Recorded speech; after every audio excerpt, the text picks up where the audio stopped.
કમલાનું જીવન સરળ નહોતું, કારણ કે તેનો પતિ ધરમપાલ દરરોજ દારૂ પીને ઘરે આવતો અને તેને વિવિધ રીતે હેરાન કરતો હતો. ક્યારેક તે તેની સાથે દુર્વ્યવહાર કરતો તો ક્યારેક તેને મારતો. તે પોતે તો કોઈ કામ કરતો નહોતો. તે ફક્ત બેકાર બેસીને દિવસો વિતાવતો. આવી સ્થિતિમાં તેના ઘરમાં હંમેશા ગરીબી રહેતી. તેથી જ કમલાને પોતે નોકરાણી તરીકે કામ કરવું પડતું. તે કોલકાતામાં એક દુકાનદારના ઘરે કામ કરતી. દુકાનદારના માતા પિતાનું અવસાન થયું હતું. તે લગ્ન યોગ્ય ઉંમરનો હોવા છતાં તેના લગ્ન હજુ થયા નહોતા. તેથી તે પોતાના ઘરમાં એકલો રહેતો અને એક નાની કરિયાણાની દુકાન ચલાવતો. સ્વભાવે તે ખૂબ જ સારા દિલનો વ્યક્તિ હતો. તેથી તે દરેક નાના મોટા કામમાં કમલાને મદદ કરતો. જ્યારે પણ કમલા તેના ઘરે કામ કરવા જતી ત્યારે ક્યારેક તે તેને ચા માટે પૂછતો અને ક્યારેક થાકી જાય ત્યારે તેને બેસવાનું કહેતો. એક રીતે તે તેનો ખૂબ આદર કરતો. પરંતુ એક દિવસ તે કમલા માટે એક સુંદર નવી સાડી લાવ્યો. પછી તેણે કમલાને તે સાડી પહેરવાનો આગ્રહ કર્યો અને અંતે કમલા તે સાડી પહેરીને તેની સામે આવી અને પછી તેમની વચ્ચે કંઈક એવું બન્યું કે તે દિવસ પછી કમલાનું આખું જીવન બદલાઈ ગયું. તો મિત્રો, આ વાર્તા ખૂબ જ રસપ્રદ છે. તેથી જ આજે અમે તમને કમલાની આખી વાર્તા સંપૂર્ણપણે દેશી શૈલીમાં કહેવા જઈ રહ્યા છીએ. તો વાર્તા સંપૂર્ણપણે સાંભળો. તો ચાલો શરૂ કરીએ. વાત એ સવારની છે. તે દિવસે કમલાએ ઝડપથી ખોરાક રાંધ્યો અને તેના પતિ ધરમપાલને પીરસ્યો. પરંતુ આટલું સારું ભોજન રાંધ્યા છતાં ધરમપાલે ફક્ત 2 કોળિયા ખાધા અને ખોરાકની થાળી ફેંકી દીધી. કારણ કે તેને દારૂના નશાને કારણે ખોરાક બિલકુલ ગમતો નહોતો. હવે બિચારી કમલા આમાં શું કરી શકે? છતાં તે ધરમપાલને તેની દવા આપી અને ઘર છોડીને પોતાના કામ માટે નીકળી ગઈ. શરૂઆતમાં કમલા કોલકાતામાં રહેતી જયશ્રી આંટીના ઘરે કામ કરતી. માર્ગ દ્વારા કમલાનું ઘર જયશ્રી આંટીના ઘરથી બહુ દૂર નહોતું, પરંતુ તેમ છતાં ચાલવામાં 15 મિનિટ તો લાગતી. તેથી તે ઝડપથી ચાલી રહી હતી. પછી રસ્તામાં તેણે એક યુવાન જોયો જે તેની આગળ ચાલી રહ્યો હતો. ચાલતા ચાલતા તેણે ખિસ્સામાંથી પોતાનો મોબાઈલ કાઢ્યો. પછી કમલાનું ધ્યાન તેના તરફ ગયું. મોબાઈલ કાઢતી વખતે તેના ખિસ્સામાંથી કેટલીક નોટો જમીન પર પડી, પણ તે પોતાની મજામાં બેધ્યાન થઈને આગળ વધ્યો. પછી કમલા ઝડપથી ત્યાં પહોંચી અને નીચે ઝૂકીને જોયું કે 500ની 4 નોટો એકબીજા સાથે ચોંટી ગઈ હતી. આ જોઈને કમલા મૂંઝાઈ ગઈ કે તેણે તે ઉપાડીને તેને આપવી જોઈએ કે નહીં. અંતે તેને વિચાર્યું કે મારે બીજાના પૈસા કેમ લેવા જોઈએ? હું ગરીબ હોઈ શકું છું, પણ હું એટલી બેઈમાન નથી કે કોઈના પૈસા ચોરી કરું. આ વિચારીને તે ત્યાં જ અટકી ગઈ અને તે યુવાનને જોરથી બોલાવ્યો, અરે ભૈયા, તમારા પૈસા પડી ગયા છે. પણ તેણે ધ્યાન આપ્યું નહીં. તે ફોન પર વાત કરવામાં વ્યસ્ત હતો. કમલાએ ફરીથી જોરથી અવાજ કર્યો, સાંભળો જી, તમારા પૈસા જમીન પર પડી ગયા છે. આ વખતે તેણે પાછળ જોયું તો કમલાએ હાથથી ઇશારો કરીને નોટો બતાવતા કહ્યું, આ તમારા પૈસા છે ને? પૈસા જોઈને તે યુવાન કમલા તરફ આવ્યો અને પૂછ્યું, શું થયું મેડમ? કમલાએ તેને કહ્યું, જ્યારે તમે તમારા ખિસ્સામાંથી તમારો મોબાઈલ કાઢ્યો ને ત્યારે કેટલાક પૈસા નીચે પડી ગયા, જે તમને ધ્યાનમાં ન આવ્યા. આ સાંભળીને તેણે તેના ખિસ્સામાં તપાસ કરી અને જોયું કે હા, તેના પૈસા તો ગાયબ હતા. પછી તેણે કહ્યું, હા, આ મારા જ પૈસા છે. પછી કમલાએ તેને તે નોટો આપી, પરંતુ તે પછી યુવકે ખૂબ જ આશ્ચર્ય અને કુતૂહલથી કમલા તરફ જોયું. પરંતુ જ્યારે કમલા આગળ વધવા લાગી ત્યારે તેણે બૂમ પાડી, અરે મેડમ સાંભળો, રાહ જુઓ. આ પણ કમલા ત્યાં જ અટકી ગઈ. પછી તેને કહ્યું, મેડમ, તમારી પ્રામાણિકતા જોઈને મને ખૂબ આનંદ થયો, કારણ કે આજકાલ કોઈ આ રીતે મળેલા પૈસા તો પાછા આપતું નથી. જો તે કોઈ બીજું હોત તો તેણે આ પૈસા રાખી લીધા હોત અને મને તેના વિશે ખબર પણ ન હોત. પરંતુ હું તમારી પ્રામાણિકતાથી ખૂબ પ્રભાવિત છું. તેથી જો તમે ઈચ્છો તો તમે આમાંથી કેટલાક પૈસા રાખી શકો છો. હું ખૂબ ખુશ થઈશ. આ પણ કમલાએ હસતા કહ્યું, ના ના સાહેબ, આ તમારા પૈસા છે. તે તમારી પાસે જ રહેવા જોઈએ. મને તે લેવાનો કોઈ અધિકાર નથી. પછી તે આગ્રહ કરવા લાગ્યો, પરંતુ કમલાએ સ્પષ્ટ કહ્યું, સાહેબ, જો કંઈ કામ હોય ને તો હું સખ્ત મહેનત કરી શકું છું. કૃપા કરીને મને તેના માટે પૈસા આપો. પણ મને નથી લાગતું કે આ રીતે પૈસા લેવા યોગ્ય છે. આ સાંભળીને તેણીએ ફક્ત માથું હલાવ્યું અને પછી કમલા આગળ વધી. પરંતુ તે યુવાન જે આદરથી કમલા સાથે વાત કરી તેનાથી કમલાનું હૃદય સંતોષથી ભરાઈ ગયું. જ્યારે તેણીએ પાછળ જોયું ત્યારે તે યુવાન હજી પણ ત્યાં ઊભો હતો અને તેને જોઈ રહ્યો હતો. આ બધાને કારણે કમલા તે દિવસે જયશ્રી આંટીના ઘરે પહોંચવામાં મોડી થઈ ગઈ. તેથી તે ઝડપથી ચાલીને તેના ઘરે પહોંચી.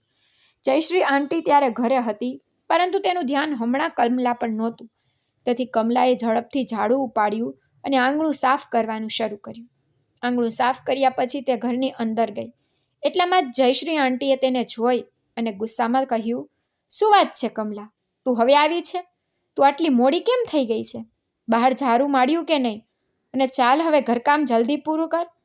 આ સાંભળીને કમલાએ શાંતિથી કહ્યું, "હા આંટી, હવે હું કામ જલ્દી પૂરું કરીશ." પણ પછી જયશ્રી કાકીએ ગુસ્સામાં કહ્યું, "મને મૂર્ખ ના બનાવ કમલા. પહેલાં તો મોડી આવે અને એના ઉપર તું મને શીખવે છે." આટલું કહીને એણે કોઈ કારણ વગર કમલા પર બૂમ પાડવા માંડી. પછી કમલાએ વિચાર્યું કે શું કરવું? હું એમના ઘરની નોકરાણી છું અને મારા જેવી ગરીબ સ્ત્રીને કામ મળે એટલું પણ ઘણું છે. આ વિચારીને એણે શાંતિથી એમનો ગુસ્સો સહન કર્યો અને કામમાં વ્યસ્ત થઈ ગઈ. થોડીવાર પછી જયશ્રી કાકીનો પતિ પ્રકાશ બહારથી આવ્યો. પછી કમલા રસોડામાં રસોઈ બનાવી રહી હતી. પછી અચાનક પ્રકાશ રસોડામાં ગયો અને કહ્યું, "કમલા, ખાવા માટે કંઈ છે? સારું સાંભળ, તું જમવાનું બનાવી જ રહી છે ને, તો ઝડપથી ગરમા ગરમ ઉપમા બનાવ." આ પણ કમલાએ કહ્યું, "ઠીક છે સાહેબ, હું તરત જ બનાવી આપું છું." પછી તેણે ઉપમા બનાવવાનું શરૂ કર્યું. ત્યારે પણ પ્રકાશ રસોડામાં તેની પાસે ઊભો હતો. કમલાને આને કારણે થોડું અજીબ લાગતું હતું, પણ તે ઘરનો માલિક હતો તો તે કેવી રીતે કહી શકે કે તમારે બહાર જવું જોઈએ? તેથી તે ચૂપ રહી અને પોતાનું કામ ચાલુ રાખ્યું. પણ પ્રકાશ તેને જોઈ રહ્યો હતો અને તેની હાજરી કમલાને પરેશાન કરી રહી હતી અને તેને લાગ્યું કે તે ત્યાં જાણી જોઈને રોકાયો છે. એટલા માટે જ જયશ્રી કાકી રસોડામાં આવી. તેણે ગુસ્સાથી કમલા તરફ જોયું અને પ્રકાશને કહ્યું, "શું વાત છે પ્રકાશ? તમને અહીં શું જોઈએ છે?" તો પ્રકાશે કહ્યું કે મને ભૂખ લાગી હતી, તેથી હું પૂછવા આવ્યો છું કે ખાવામાં કંઈ છે કે નહીં. આ પર જયશ્રી કાકીએ તીક્ષ્ણ સ્વરમાં કહ્યું, "ઠીક છે, તમે જાઓ, હું આપીશ." આ કહીને તેણે ગુસ્સાથી પ્રકાશને બહાર મોકલી દીધો. પ્રકાશના ગયા પછી જયશ્રી કાકી કમલા તરફ ફળી અને ગુસ્સાથી કહ્યું, "શું થયું? તારી એટલી હિંમત છે કે તું મારા પતિ પર નજર રાખે છે?" કમલા ડરી ગઈ અને ધ્રુજતા બોલી, "ના કાકી, મેં કંઈ કર્યું નથી. જો મેં કોઈ ભૂલ કરી હોય તો મને માફ કરી દો." પણ જયશ્રી કાકીએ બૂમ પાડી, કહ્યું, "હું તને સારી રીતે ઓળખું છું. તમે મારા પતિ પર નજર રાખી રહ્યો છો." કમલાએ કહ્યું, "ના કાકી, હું આવું ક્યારેય નહીં કરું." પછી જયશ્રી કાકીએ કહ્યું, "સાંભળો, મારા ઘરમાં આ નકામી પ્રવૃત્તિઓ સહન નહીં થાય. તમે ફક્ત તમારા પોતાના કામ પર ધ્યાન રાખો." કમલાએ માથું નમાવ્યું અને કહ્યું, "હા કાકી, ઠીક છે," અને શાંતિથી પોતાના કામમાં વ્યસ્ત થઈ ગઈ. પછી જયશ્રી કાકીએ તેને બિનજરૂરી રીતે ઠપકો આપ્યો, પણ કમલા શું કરી શકે? હવે તમે લોકો મને કહો કે આમાં કમલાનો શું વાંક હતો? પણ હવે આવું વારંવાર થવા લાગ્યું. જયશ્રી કાકીના પતિ પ્રકાશ વારંવાર કમલા સાથે વાત કરવાનો પ્રયાસ કરતો અને તેની નજીક જવાનો પ્રયાસ કરતો, પરંતુ કમલા દર વખતે તેને ટાળતી રહી. જયશ્રી કાકી પણ ક્યારેક આ બધું જોતી. એક દિવસ કમલા કપડાં સુકાવવા માટે ટેરેસ પર ગઈ અને પ્રકાશ પણ ત્યાં આવ્યો. કમલા કપડાં લટકાવી રહી હતી. પછી તે તેની પાસે આવ્યો અને કહ્યું, "તું કેટલું કામ કરે છે? આવ, હું તને થોડી મદદ કરું." આટલું કહીને તેણે કમલાના હાથમાંથી ભીના કપડાં લેવાનો પ્રયાસ કર્યો. કમલા વારંવાર ના પાડતી રહી, પણ તેને તેની વાત ન માની. તે જાણી જોઈને તેની નજીક આવ્યો અને કપડાં લેતી વખતે તેણે તેના હાથને તેના હાથ પર લગાવી દીધા. પછી અચાનક જયશ્રી કાકી ટેરેસ પર આવી. તેણે કમલા અને પ્રકાશને આ હાલતમાં જોયા તો કમલાના હાથ કપડાં માટે આગળ વધી ગયા હતા અને પ્રકાશ તેના હાથમાંથી કપડાં લઈ રહ્યો હતો. બંને એકબીજાની ખૂબ નજીક ઊભા હતા. આ બધું જોઈને જયશ્રી કાકીને લાગ્યું કે કંઈક તો ખોટું થઈ રહ્યું છે. તેથી તે ગુસ્સે થઈ ગઈ અને કમલા પર પ્રહાર કર્યો. તે જ સમયે પ્રકાશ ગુપ્ત રીતે નીચે ગયો. કમલા ટેરેસ પર જ રહી ગઈ. પછી જયશ્રી કાકી ગુસ્સામાં તેને ઠપકો આપવા લાગી અને ખરાબ બોલવા લાગી. તેણે કહ્યું કે મેં તને પહેલેથી જ કહ્યું હતું કે તારી મર્યાદામાં રહે. ત્યારે જયશ્રી કાકીએ ગુસ્સામાં કહ્યું, "તું દિવસે ને દિવસે હદ વટાવી રહી છે. મેં તને પહેલેથી જ કહ્યું હતું કે જો તારે કામ કરવું હોય તો બરાબર કર." આ વાત પર કમલાએ ગુંગળાતા અવાજે કહ્યું, "ના કાકી, મેં કંઈ ખોટું નથી કર્યું. તમારા પતિએ મારી પાસે આવીને કહ્યું કે તે મદદ કરશે, પણ હું વારંવાર ના પાડતી રહી, પણ તેણે મારી વાત ન સાંભળી. પછી તમે આવી ગયા. બસ ત્યારે જ જયશ્રી કાકીએ તીક્ષ્ણ સ્વરમાં કહ્યું, મને કંઈ શીખવમાં, ચૂપ રે. આટલું કહીને તેણે કમલાનું ખૂબ અપમાન કર્યું. તે દિવસે કમલાએ કોઈક રીતે પોતાની જાતને કાબૂમાં રાખી, પણ ગુસ્સો અને અપમાનનું દુઃખ તેના હૃદયમાં પ્રવેશી ગયું. તેથી જ તેને લાગ્યું કે તેણે જયશ્રી કાકીને તેનું સ્થાન બતાવવું જોઈએ, પણ તેની લાચારી અને ગરીબી તેને રોકી રહી હતી. ગરીબી ખરેખર ખૂબ જ ખરાબ વસ્તુ છે. તે બધું સહન કરવા મજબૂર કરે જ છે. પછી કમલા દુઃખી મનથી પોતાના ઘરે પાછી ફરી, પણ તે ક્યાંય ધ્યાન કેન્દ્રિત કરી શકતી નહોતી. તેના ઉપર તેનો પતિ ધરમપાલ પણ ઘરે નહોતો. પછી બપોરે તે જયશ્રી કાકીના ઘરના બધા કામ પૂરા કરીને ઘરે આવી. તેણીએ ભોજન રાંધ્યું, પણ તેનો પતિ ધરમપાલ હજુ આવ્યો નહોતો. તેથી તેને ધરમપાલની ચિંતા થવા લાગી. તો તે બહાર ગઈ અને તેને શોધવા લાગી, પણ તે ક્યાંય મળ્યો નહીં. પછી કમલાએ નજીકના સ્ટોલ પર રામુ કાકાને પૂછ્યું અને તેણે તેને કહ્યું કે દીકરી, તારો પતિ તો દારૂની દુકાન તરફ ગયો છે. તે મારી પાસેથી પૈસા માંગી રહ્યો હતો, પણ મેં તેને પૈસા આપ્યા નહીં. આ સાંભળીને કમલાનું હૃદય ધબકતું અટકી ગયું. તે ખરેખર દુકાને ગયો છે? પછી જ્યારે તેણે ફરીથી પૂછ્યું, ત્યારે રામુ કાકાએ કહ્યું કે હા દીકરી, તે ત્યાં ગયો છે. આ સાંભળીને કમલા ઝડપી પગલાઓ સાથે દારૂની દુકાન તરફ દોડી ગઈ. પછી દૂરથી તેણે જોયું કે ધરમપાલ એક બાકરા પર બેઠો હતો અને ખુલ્લામાં દારૂ પી રહ્યો હતો. પણ કમલામાં આટલા બધા લોકોની વચ્ચે દુકાને જવાની હિંમત નહોતી. તેથી તે બહાર ઊભી રહી, પણ તે બહાર કેટલો સમય રાહ જોઈ શકે. આખરે તે હિંમત ભેગી કરીને દારૂની દુકાનના ગેટ પર ગઈ. ત્યાં એક ગાર્ડ ઊભો હતો. તેથી કમલાએ તેને કહ્યું કે મારો પતિ ધરમપાલ અંદર છે, શું તમે તેને બોલાવી શકો છો? પછી કમલાની હાલત જોઈને ગાર્ડ ધરમપાલને બોલાવવા અંદર ગયો. થોડી વાર પછી તે ધરમપાલને લઈ આવ્યો, પણ ત્યાં સુધીમાં ધરમપાલ એટલો બધો દારૂ પી ગયો હતો કે તે ચાલી શકતો નહોતો. આખરે કમલાએ તેનો હાથ પકડીને ધીમે ધીમે તેને ઘરે લઈ આવી, પણ ઘરે આવતા જ ધરમપાલ રસ્તામાં બડબડાટ કરવા લાગ્યો. તને સમજ નથી? તું દારૂની દુકાને કેમ આવી? આ વાત પર કમલાએ શાંતિથી કહ્યું, જો તું ઘરે આવી ગયો હોત તો મારે ન આવવું પડત. તારે તારી દવા લેવાનો સમય થઈ ગયો છે. તારે જમ્યા પછી દવા લેવાની છે અને તું અહીં પી રહ્યો છે. પણ ધરમપાલ એટલો નશામાં હતો કે તેને કંઈ સમજાયું નહીં. ધરમપાલ કમલાની બિલકુલ પરવા કરતો નહોતો. જોકે કમલા તેના માટે બધું જ કરતી. તે ઘર ચલાવતી, તે તેના સ્વાસ્થ્યનું ધ્યાન રાખતી, પણ તે એવું વર્તન કરતો કે જાણે કમલા તેના માટે કંઈ હોય જ નહીં. છતાં કમલા શું કરી શકે? તેની પાસે બીજો વિકલ્પ નહોતો. પછી ઘરે પહોંચ્યા પછી તેણે ધરમપાલને ભોજન પીરસ્યું અને દવા આપી.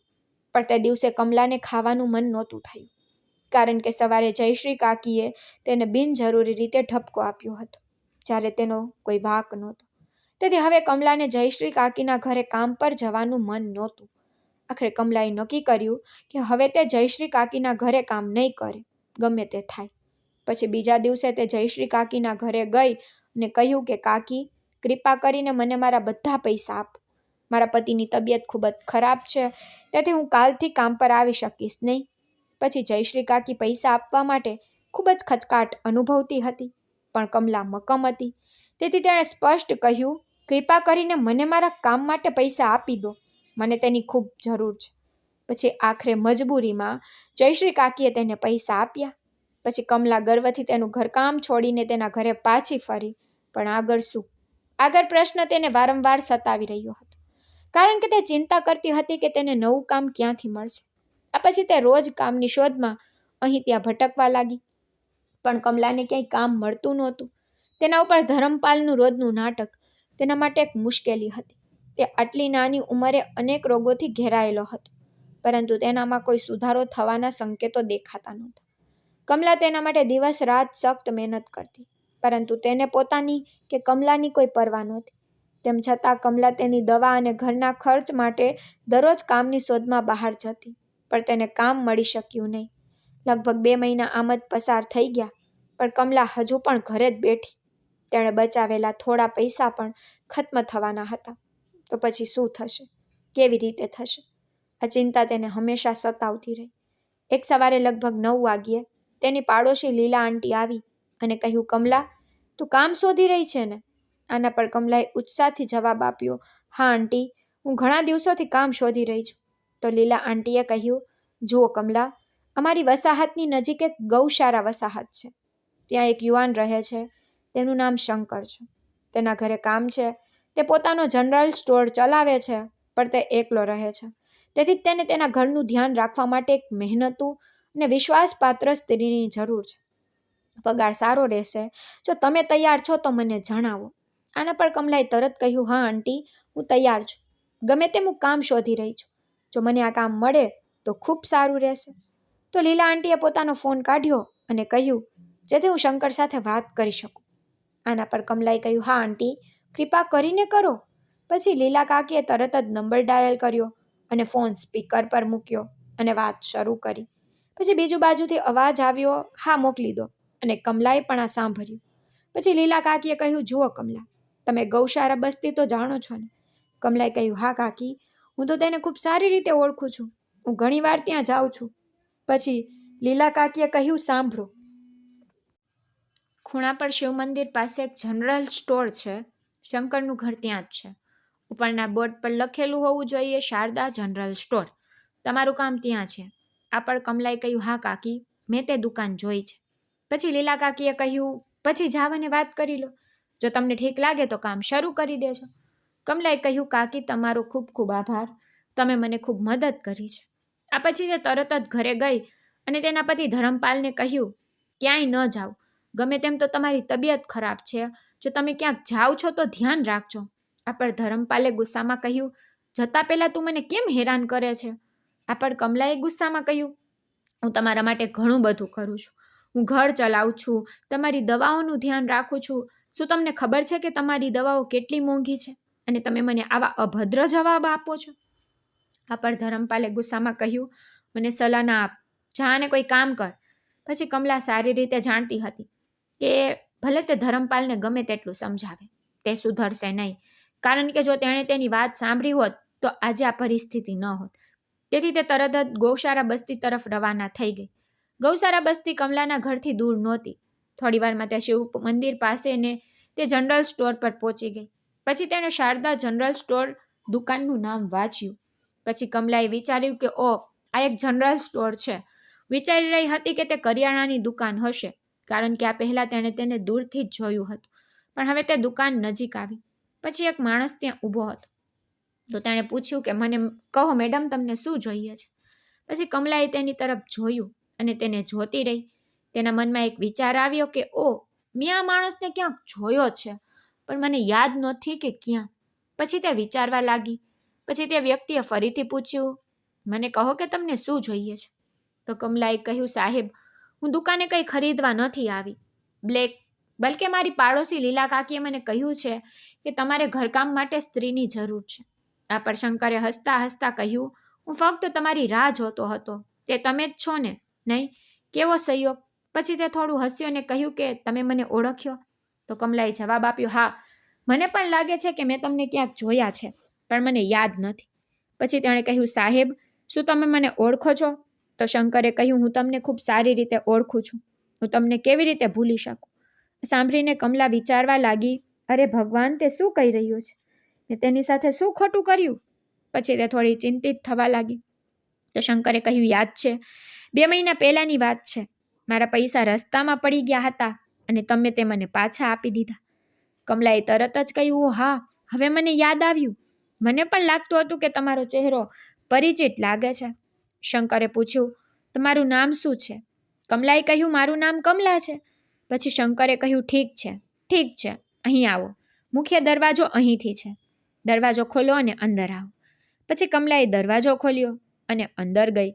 બીજી બાજુ શંકર પર દુકાનના દરવાજાથી બહાર આવ્યો અને આંગણામાં આવ્યો. પછી તેણે પૂછ્યું, તમને ઘરનું બધું કામ ખબર છે ને? મારો મતલબ રસોઈ બનાવી, કપડાં ધોવા, વાસણ સાફ કરવા, ફ્લોર ધોવા વગેરે. કમલાએ કહ્યું, હા સાહેબ, હું ઘરનું બધું કામ જાણું છું. મેં પહેલાં ઘણી જગ્યાએ આવા કામ કર્યા છે.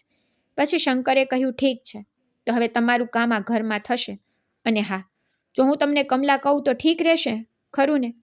કમલા હસીને બોલી, હા સાહેબ, એ મારું નામ છે. તમે મને મારા નામથી બોલાવી શકો છો. પછી કમલા શંકરની પાછળ ગઈ અને ઘરના મુખ્ય દરવાજાની અંદર ગઈ. અંદર જતાની સાથે જ તેણે જોયું કે શંકરનું ઘર ખૂબ મોટું હતું. તે 2 માળનું ઘર લાગતું હતું, કારણ કે અંદરથી સીડીઓ દેખાતી હતી. પછી તેણે અહીં ત્યાં જોયું પણ બીજું કોઈ દેખાતું નહોતું. પછી શંકર આગળ ચાલી રહ્યો હતો અને કમલા તેની પાછળ આવી રહી હતી. તેથી કમલા આટલું મોટું ઘર જોઈને આશ્ચર્યચકિત થઈ ગઈ. પછી શંકર તેને લઈ ગયો, રસોડું ખોલીને કહ્યું, જુઓ કમલા, આ રસોડું છે. તે રસોડું ખરેખર ખૂબ સારું હતું, પણ એકદમ અવ્યવસ્થિત હતું. આસપાસ બહુ વાસણો નહોતા, ફક્ત થોડી પ્લેટો ફ્લોર પર પડી હતી. તો કમલાએ વિચાર્યું, શું અહીં ખોરાક બનતો જ નથી? પણ તેણે કંઈ પૂછ્યું નહીં. પછી ત્યાંથી આગળ વધતા શંકરે કહ્યું, અહીં બાથરૂમ છે, ઉપર આવો, હું તમને ત્યાં પણ બતાવી દઉં. પછી તે કમલાને ઉપરના માળે લઈ ગયો. ત્યાં એક હોલ અને કેટલાક રૂમ હતા, પણ ત્યાંની જગ્યા ખાલી હતી. ત્યાં વધારે સામાન નહોતો. પછી શંકરે કહ્યું, જુઓ, આ ફક્ત 2 માળનું ઘર છે, ખૂબ મોટું નથી. તેને સાફ રાખવું પડશે. તમે રસોડું તો પહેલેથી જ જોયું. સવાર સાંજ તમારે મારા માટે ખોરાક રાંધવો પડશે અને મારા કપડાંની સંભાળ રાખવી પડશે. બસ એટલું જ કામ છે. તમારે ફક્ત એક જ વ્યક્તિ માટે ખોરાક રાંધવાનો છે. આ સાંભળીને કમલાને થોડું વિચિત્ર લાગ્યું. તેથી તેણે કહ્યું, સાહેબ, શું તમારો પરિવાર ગામમાં ગયો છે? પછી શંકરે સ્પષ્ટ કહ્યું, ના કમલા, હકીકતમાં મારો કોઈ પરિવાર નથી, હું એકલો છું. પછી આ કહેતી વખતે તેના ચહેરા પર થોડી ઉદાસી છવાઈ ગઈ, પણ તેણે આ વિશે વધુ કંઈ કહ્યું નહીં. ત્યાં સુધીમાં બપોરના 12 વાગ્યા હતા. તો શંકરે કહ્યું, કમલા, મેં મારો નાસ્તો કરી લીધો છે. ગમે તેમ હું બહાર ખાતો હતો, પણ હવે મને બહારનું ખાવામાં કંટાળો આવે છે. પહેલાં હું ઓનલાઈન ઓર્ડર કરતો હતો, પણ હવે તમે અહીં કામ પર આવ્યા છો, તો હવે ઘરે જમવાનું બનશે. પછી શંકરે કહ્યું, ઠીક છે, તમે ક્યારે કામ શરૂ કરશો? તો કમલાએ કહ્યું, સાહેબ, તમે મને કહો, હું તમારા કહ્યા પછી જ શરૂ કરીશ. આ પર શંકરે કહ્યું, ઠીક છે, જો તમને યોગ્ય લાગે છે તો આજથી જ કામ શરૂ કરો. કમલાએ તરત જવાબ આપ્યો, હા સાહેબ. પછી શંકરે કહ્યું, જુઓ, તમે રસોડું જોયું? હવે રસોઈ માટે જરૂરી બધી વસ્તુઓની યાદી બનાવો અને મને આપો. તમને જે જોઈએ હું તરત જ લાવી આપીશ. અને હમણાં માટે ફક્ત ઘર અને રસોડું સાફ કરો. કમલાએ કહ્યું, ઠીક છે સાહેબ. આ પછી શંકર તેની દુકાન પર ગયો. તેની દુકાનની પાછળ એક રસ્તો હતો, જેના દ્વારા તે ઘર અને દુકાન વચ્ચે સરળતાથી ફરી શકતો હતો. અહીં કમલાએ ઝાડુ માર્યું અને ઘર સાફ કર્યું. પછી ટેબલ પર એક નોટબુક અને પેન પડ્યા હતા. તેથી તેણે નોટબુકના છેલ્લા પાના પર રસોઈ માટે જરૂરી વસ્તુઓની યાદી બનાવવાનું શરૂ કર્યું. પછી તેણીએ રસોડામાં જોયું અને થોડા મહિનાઓ માટે કેટલીક વસ્તુઓ મળી ગઈ, પરંતુ જરૂરી વસ્તુઓની અછત હતી.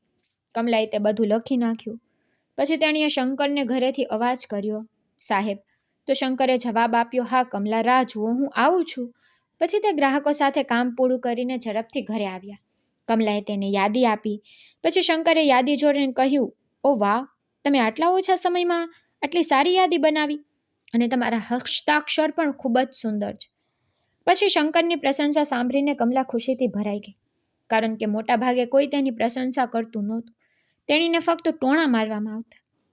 પછી શંકરે કહ્યું, ઠીક છે, તમે હવે જઈ શકો છો.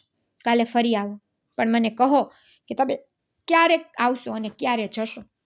કમલાએ કહ્યું, સાહેબ, હું સાંજે 4 વાગે આવીશ અને 8 વાગ્યા સુધી રહીશ. તે પછી મારે ઘરે જવું પડશે અને સવારે 9 થી 1 વાગ્યા વચ્ચે કામ કરીશ અને ચાલી જઈશ. આ વાત સાંભળીને શંકરે કહ્યું, ઠીક છે, આ સમય બિલકુલ યોગ્ય છે, કોઈ વાંધો નહીં. આટલું કહીને કમલા પોતાના ઘરે પાછી ફરે. ઘરે પહોંચી ત્યારે 2 વાગ્યા હતા.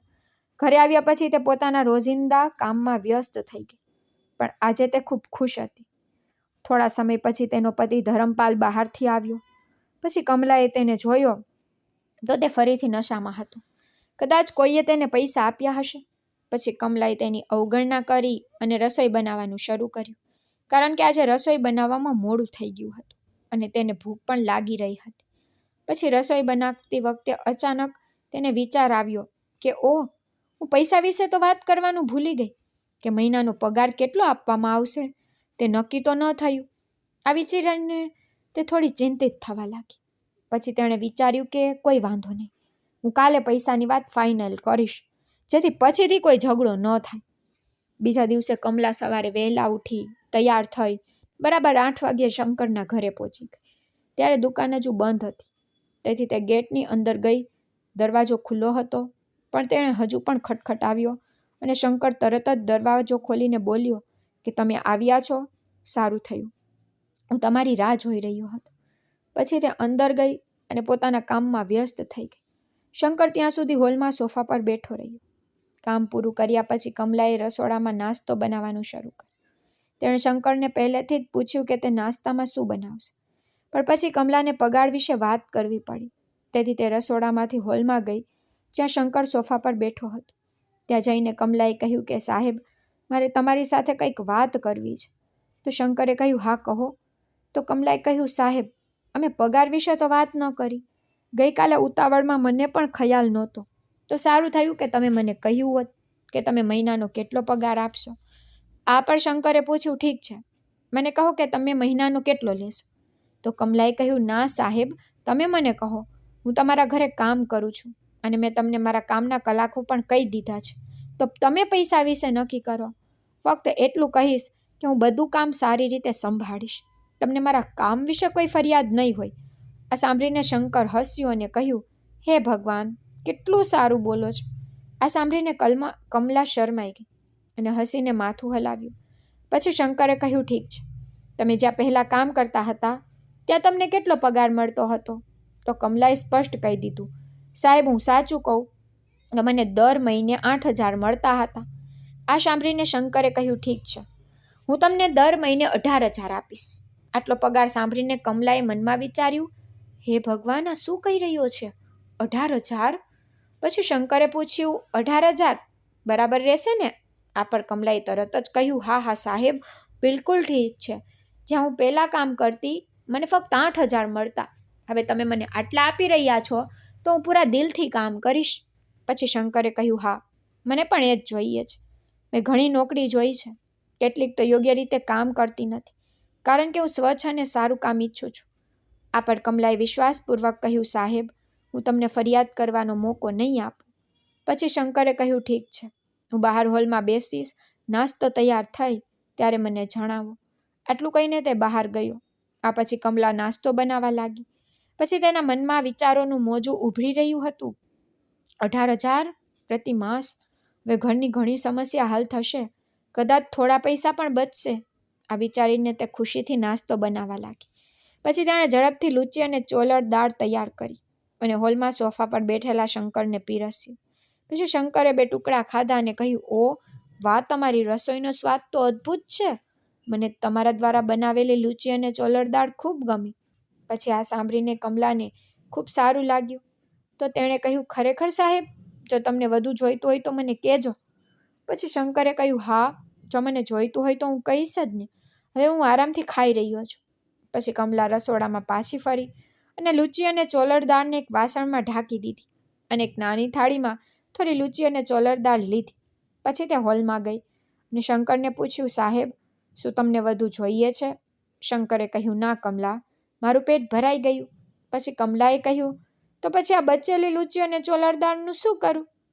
શંકરે કહ્યું, અરે, તમને પણ ભૂખ લાગી હશે, તેથી તમે પણ ખાઈ શકો છો. અને એક વાત કમલા, એવું ન વિચારો કે તમે અહીં ફક્ત કામ કરવા માટે આવ્યા છો. તેના બદલે આ ઘરને તમારું પોતાનું માનો અને આરામથી કામ કરો અને ચિંતા મુક્ત રહો. અને જો તમને ભૂખ લાગે તો કંઈ પણ રાંધો અને ખાઓ.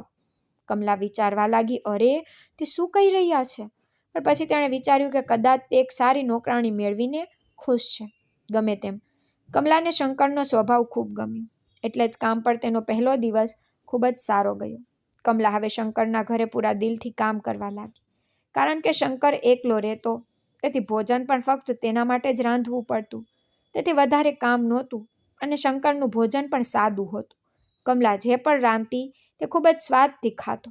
1 મહિનો પસાર થયો અને હા, શંકરે ખરેખર તેને પગાર તરીકે 18,000 આપ્યા.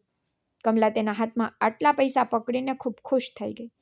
એક સવારે તે હંમેશાની જેમ શંકરના ઘરે પહોંચી. તે તેનો નિત્યકર્મ હતો. પહેલાં ઘરમાં સાફ કરવું, પછી બાથરૂમમાં કપડાં ધોવા. તે દિવસે પણ તે ઝાડુ મારતી હતી અને બાથરૂમમાં ગઈ. બાથરૂમનો દરવાજો ખુલ્લો હતો, તેથી તે સીધી અંદર ગઈ. પણ અંદર જતાની સાથે જ તેને મોટો આઘાત લાગ્યો, કારણ કે શંકર પણ ત્યાં હતો અને તે બાથરૂમમાં નળ ઠીક કરી રહ્યો હતો. તેથી તે ભીનો થઈ ગયો હતો. તેથી કમલાની નજર એક ક્ષણ માટે તેના પર અટકી ગઈ. પછી શંકરે કહ્યું, અરે કમલા, તું અચાનક અંદર કેવી રીતે આવી ગઈ? કમલાએ ગભરાઈને કહ્યું, માફ કરજો સાહેબ, મને ખબર નહોતી કે તમે અંદર છો. આમ કહીને તે ઝડપથી બહાર આવી અને બીજું કામ કરવા લાગી. થોડી વાર પછી શંકર પણ બહાર આવ્યો પણ કમલા હવે તેની તરફ જવાની હિંમત કરી શકી નહીં અને શંકરે પણ તેને કંઈ કહ્યું નહીં. થોડીવાર પછી શંકર કપડાં બદલીને તેની દુકાને ગયો. પછી જ્યારે લંચ તૈયાર થયું ત્યારે કમલાએ હંમેશાની જેમ શંકરને જમવા માટે બોલાવ્યો. તેથી શંકર દુકાન બંધ કરીને 12:30 વાગ્યે જમવા આવ્યો. પછી કમલાએ તેને પ્લેટ પીરસી અને તે ટેબલ પર બેઠો અને ખાવા લાગ્યો. જોકે કમલાને હજુ થોડું કામ બાકી હતું, કારણ કે તેને ફ્લોર પણ સાફ કરવાનું હતું.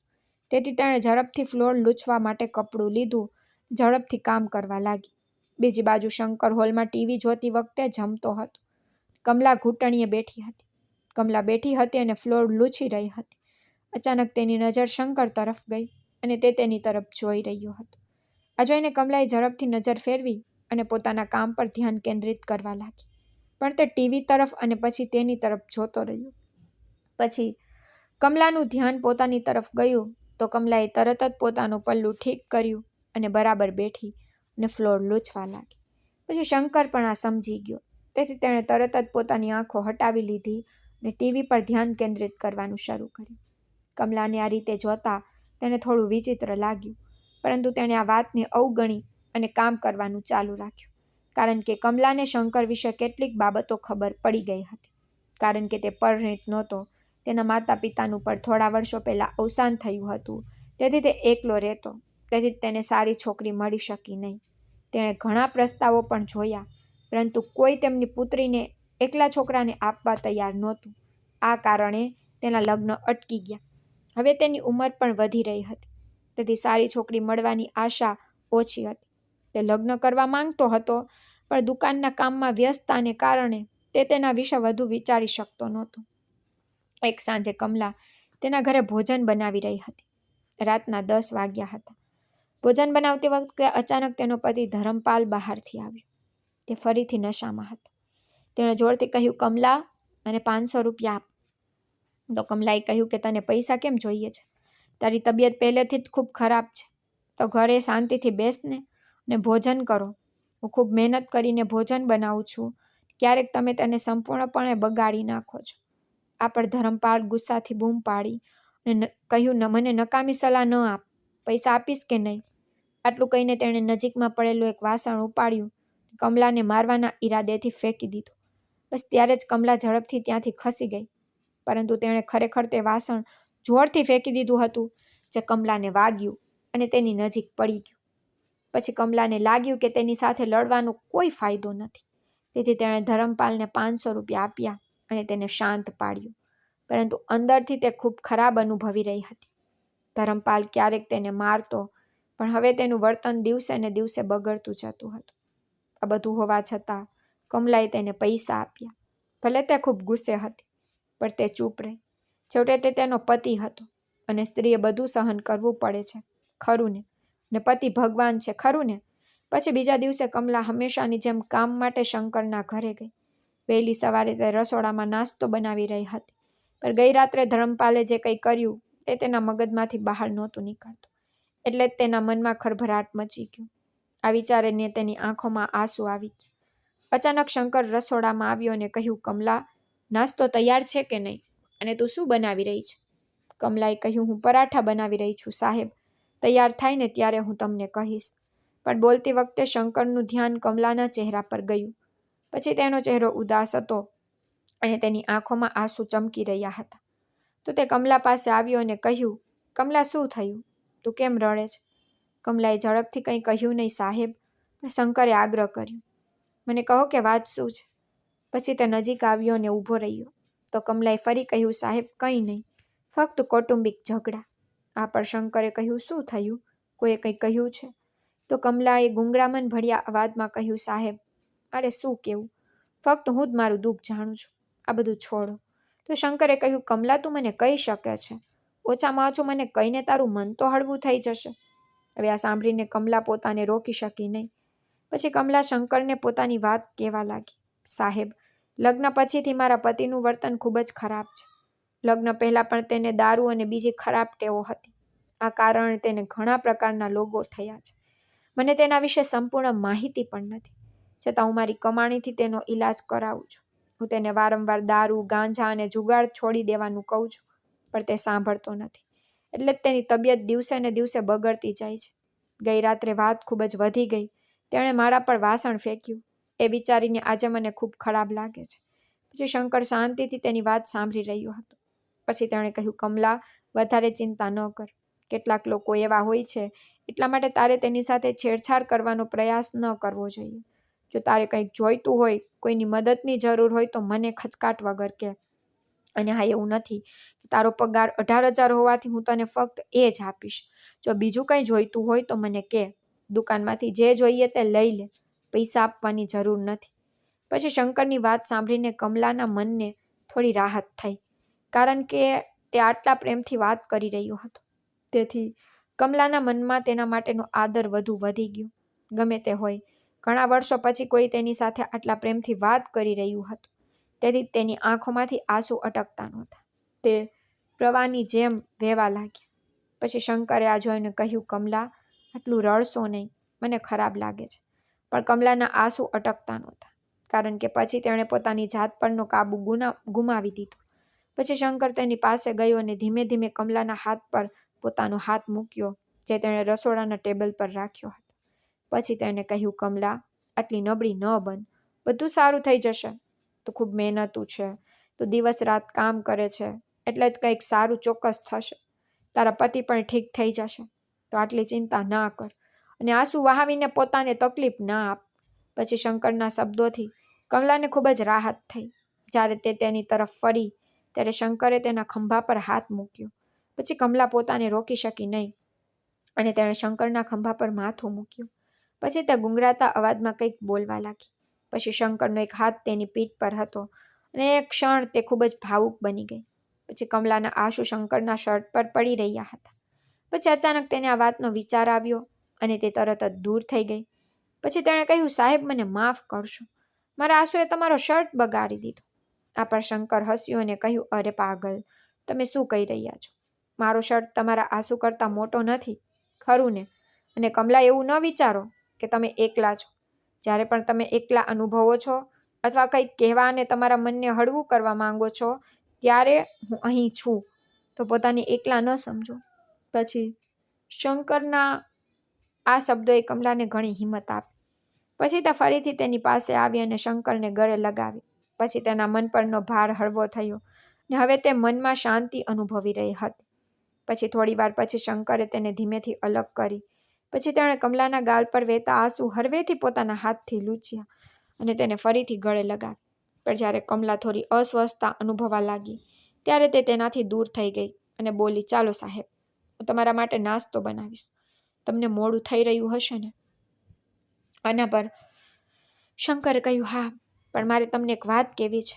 તો કમલાએ કહ્યું, હા, મને કહો સાહેબ.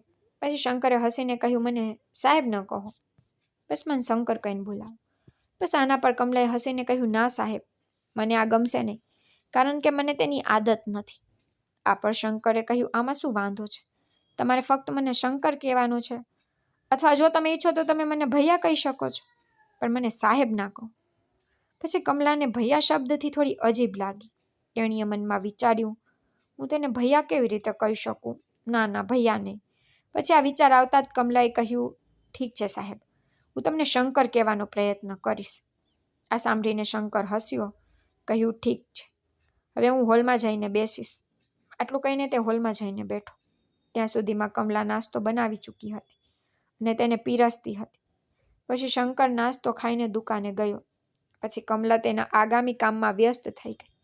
કમલાને શંકર વિશે વિચારીને ખૂબ સારું લાગ્યું, કારણ કે તે એક નોકરાણીને ખૂબ માન આપતો હતો અને તેનું દુઃખ સમજતો હતો. શંકરે આ વાતથી કમલાનું દિલ જીતી લીધું. પછી કમલા બપોરે 1:30 વાગ્યે તેના ઘરે પહોંચી. પછી તેણે તેના પતિ ધરમપાલને ભોજન પીરસ્યું, પણ તે ખાટલા પર સૂતો હતો. થાળીમાં ભોજન રાખવામાં આવ્યું હતું, છતાં તે જમવામાં ઉઠ્યો નહીં. તેથી કમલાએ 2-3 વાર કહ્યું, અરે, કૃપા કરીને ભોજન કરો, મારે થોડું કામ છે. પણ ધરમપાલે કહ્યું કે મને ભૂખ નથી. તેથી કમલા તેની પાસે ગઈ. જ્યારે તેણે તેનો હાથ પકડ્યો ત્યારે તેને ખૂબ તાવ આવ્યો હતો. તેથી તેણે તરત જ તેને તાવની ગોળી આપી. તે હંમેશા આ ગોળીઓ ઘરમાં રાખતી, કારણ કે ધરમપાલને ઘણીવાર તેની જરૂર પડતી. ટેબ્લેટ આપ્યા પછી થોડા સમય પછી ધરમપાળે થોડું ખાધું. પછી કમલાએ પણ ખાવાનું ખાધું અને ઘરના બાકીના કામો કરવા લાગી. પણ હવે તેનું મન વારંવાર શંકરની વાતમાં ફસાઈ રહ્યું હતું, કારણ કે કમલાને તેણે બતાવેલી હિંમત અને પ્રેમ ગમતો હતો, અને તે જ સમયે તેના શબ્દો અને તેનો સ્પર્શ તેને નવી શક્તિ આપી રહ્યો હતો. પછી સાંજે કમલા કામ માટે શંકરના ઘરે પહોંચી. જોકે આજે તે થોડી મોડી પડી હતી, તેથી તેણે વિચાર્યું કે શંકર ગુસ્સે થઈ શકે છે. પરંતુ જ્યારે તે ઘરે પહોંચી ત્યારે શંકર દુકાન પર હતો. પછી તેણે કમલાને જોઈ અને દરવાજો ખોલ્યો અને તે અંદર ગઈ. પછી કમલાએ સાવરણી કાઢી અને કામ શરૂ કર્યું. તે હજુ પણ ઝાડુ લગાવી રહી હતી ત્યારે અચાનક શંકર ઘરમાં આવ્યો. તે સમયે સાંજના 6 વાગ્યા હતા. દુકાનમાં ગ્રાહકો હોવાથી તે ભાગ્યે જ ઘરે આવતો હતો, તેથી કમલા થોડી આશ્ચર્યચકિત થઈ. પછી શંકરના હાથમાં એક થેલી હતી, તેથી કમલાને લાગ્યું કે કદાચ તે કોઈ ઉપયોગી વસ્તુ લાવ્યો હશે. પછી શંકર તેની પાસે આવ્યો અને કહ્યું, અરે કમલા, આ જુઓ અને અનુમાન કરો કે હું શું લાવ્યો છું. આટલું કહીને તેણે કમલાના હાથમાં બેગ આપી. કમલાએ બેગ ખોલી અને જોયું કે તેમાં એક કપડું હતું, તેથી તેણે તે બહાર કાઢ્યું અને તે એક સુંદર ગુલાબી રંગની રેશમી સાડી હતી. આ જોઈને કમલાએ કહ્યું, ઓ વાહ, કેટલી સુંદર સાડી છે. પછી તેણે પૂછ્યું, તમે આ સાડી કોના માટે લાવ્યો છો? શું તમે તેને કોઈ સંબંધીને આપવા માંગો છો? શંકર હસ્યો અને કહ્યું, ના, આ સાડી કોઈ ખાસ વ્યક્તિ માટે છે. કમલાએ પૂછ્યું, તે ખાસ વ્યક્તિ કોણ છે? શંકરે કહ્યું, તમે છો ને હું તમારા માટે આ સાડી લાવ્યો છું. કમલા સાંભળીને આશ્ચર્યચકિત થઈ ગઈ. તે વિશ્વાસ કરી શકી નહીં. તેણે પૂછ્યું, પણ મારા માટે કેમ? શંકરે કહ્યું, બપોરે મારા માટે કપડાં ખરીદવા બહાર ગયો, મેં ત્યાં સુંદર સાડી જોઈ. પછી મેં તમારા વિશે વિચાર્યું અને વિચાર્યું કે મારે કમલા માટે સાડી ખરીદવી જોઈએ, તેથી જ હું તે લાવ્યો. શું તમને તે ગમી? બાય ધ વે, તે સાડી ખૂબ જ સુંદર અને મોંઘી દેખાતી હતી. આ બધું જોઈ અને સાંભળીને કમલાનું હૃદય ખુશીથી ભરાઈ ગયું, પણ તેના ચહેરા પર બહુ કંઈ દેખાતું નહોતું. તેણીએ ફક્ત એટલું જ કહ્યું કે હા, તે ખૂબ સારી છે. પણ શંકરજી, તમે મારા માટે આટલી મહેનત કેમ કરો છો? શંકરે કહ્યું, તમે આટલી ચિંતા કેમ કરો છો? મને લાગ્યું કે તે તમને અનુકૂળ આવશે, તેથી જ હું તે લાવ્યો. શું તમને તે ગમી? કમલાએ કહ્યું, હા, તે ખૂબ જ સુંદર છે. આ માટે તમારે ખૂબ ખૂબ આભાર. આ કહીને તેણે સાડી ટેબલ પર રાખી. પછી શંકરે કહ્યું, તમે તેને ટેબલ પર કેમ રાખી? હવે પહેરીને મને બતાવો. કમલાએ કહ્યું, હું મારું કામ પૂરું કરી રહી છું. તો શંકર હસ્યો અને કહ્યું, કામ તો દરરોજ થાય છે. હવે આ પહેરી જુઓ અને મને બતાવો. હું જોવા માંગુ છું કે તે તમારા પર કેવી દેખાય છે. જો તમને તે ગમતી નથી તો હું બીજી લાવીશ. આ સાંભળીને કમલાએ કહ્યું, ના ના, ખૂબ સરસ છે, મને તે ગમે છે. પછી શંકરે આગ્રહ કર્યો કે તમારે તે પહેરવી જોઈએ. મને જોવા તો દો કે તમારા પર કેવું લાગે છે. શંકરનો આગ્રહ જોઈને કમલા થોડી શરમાઈ ગઈ, જેના કારણે તેનો ચહેરો લાલ થઈ ગયો અને અંતે તેણે કહ્યું, ઠીક છે. પછી તે ખુશીથી હસી અને સાડી લઈને એક રૂમમાં ગઈ. પછી તેણે તેની જૂની સાડી ઉતારી અને નવી સાડી પહેરવાનું શરૂ કર્યું. કારણ કે તે નવી સાડી હતી, તેને પહેરવામાં થોડો સમય લાગ્યો. પહેર્યા પછી તેને પોતાને અરીસામાં જોઈ. પછી તે પોતાને અરીસામાં જોઈને શરમાઈ ગઈ. પછી બહારથી શંકરનો અવાજ આવ્યો, અરે કમલા, જો તમે કામ પૂરું કરી લીધું હોય તો બહાર તો આવો, હું રાહ જોઈ રહ્યો છું. આ સાંભળીને કમલા હોલમાં આવી અને શંકર ત્યાં ઊભો હતો. પછી તેણે કમલાને જોઈ અને તરત જ અટકી ગયો. કમલા તેની આંખોમાં જોવાની હિંમત નહોતી, તેથી તેણીએ માથું નમાવ્યું અને અહીં અને ત્યાં જોવા લાગી. પછી તેણીએ ગુપ્ત રીતે તેને જોયું અને શંકરની આંખો તેના પર સ્થિર જોવા મળી. કમલાનો ચહેરો શરમથી લાલ થઈ ગયો, કારણ કે તેને થોડું અજીબ લાગતું હતું. પછી તેણીએ પૂછ્યું, શું થયું? શું હું સારી દેખાતી નથી? શંકરે કહ્યું, ઓ કમલા, તું ખૂબ જ સુંદર લાગે છે, એકદમ અદ્ભુત. એવું લાગે છે કે આ સાડી ફક્ત તારા માટે જ બનેલી છે. કમલાએ શર્માતા કહ્યું, આવું કંઈ નથી. શંકરે કહ્યું, હા, પણ તે તારા પર જેટલી સારી લાગે છે ને, તેટલી બીજા કોઈ પણ નહીં લાગે. આ સાંભળીને કમલા શરમાઈ ગઈ, કારણ કે જ્યારે શંકરે તેને સાડી આપી ત્યારે તેમાં રહેલો પ્રેમ અને આદર કમલાના હૃદયને સ્પર્શી ગયો. તેની આંખોમાં કમલા પ્રત્યેનો તેનો આદર અને સ્નેહ સ્પષ્ટપણે પ્રતિબિંબિત થતો હતો. શંકરે કમલાના હાથ તરફ જોઈને કહ્યું, આ શું છે? તારા હાથમાં સાડીની પિન છે, પણ તે પહેરી નથી. કમલાએ કહ્યું, હા, મને પિન કરવાની આદત નથી. શંકર હસ્યો અને કહ્યું, ઠીક છે, તો પછી મને પિન કરવા દો. મને જોવા દો કે મને પિન કેવી રીતે કરવું તે ખબર છે કે નહીં. કમલાએ કહ્યું, ના ના, રહેવા દો, પછી હું પિન કરી લઈશ. પણ શંકર આગળ વધ્યો અને કહ્યું, હું પીન કરીશ. આટલું કહીને તે કમલાની નજીક આવ્યો. કમલા ટેબલ પાસે ઊભી હતી. શંકરે તેના હાથમાંથી પીન લીધી અને તેના ખંભા પર સાડી ઠીક કરવાનું શરૂ કર્યું. તો કમલા માથું નમાવીને ઊભી રહી. શંકરે સાડીની પીન ઠીક કરી અને કહ્યું, જુઓ હવે ઠીક છે કે નહીં? કમલાએ ધીમેથી ઉપર જોઈ અને કહ્યું, હા, તમે તેને ખૂબ સારી રીતે પીન કર્યું છે, પણ હું તેને આટલી સારી રીતે પીન કરી શકતી નથી. આ પર શંકર હરવું હસ્યો અને કમલાની સાડીનો પલ્લુ હાથમાં લીધો અને કહ્યું, તમારી સાડીની ડિઝાઇન ખૂબ જ સુંદર છે. કમલા શરમાઈ ગઈ, બોલી, હા, તે સાચું છે.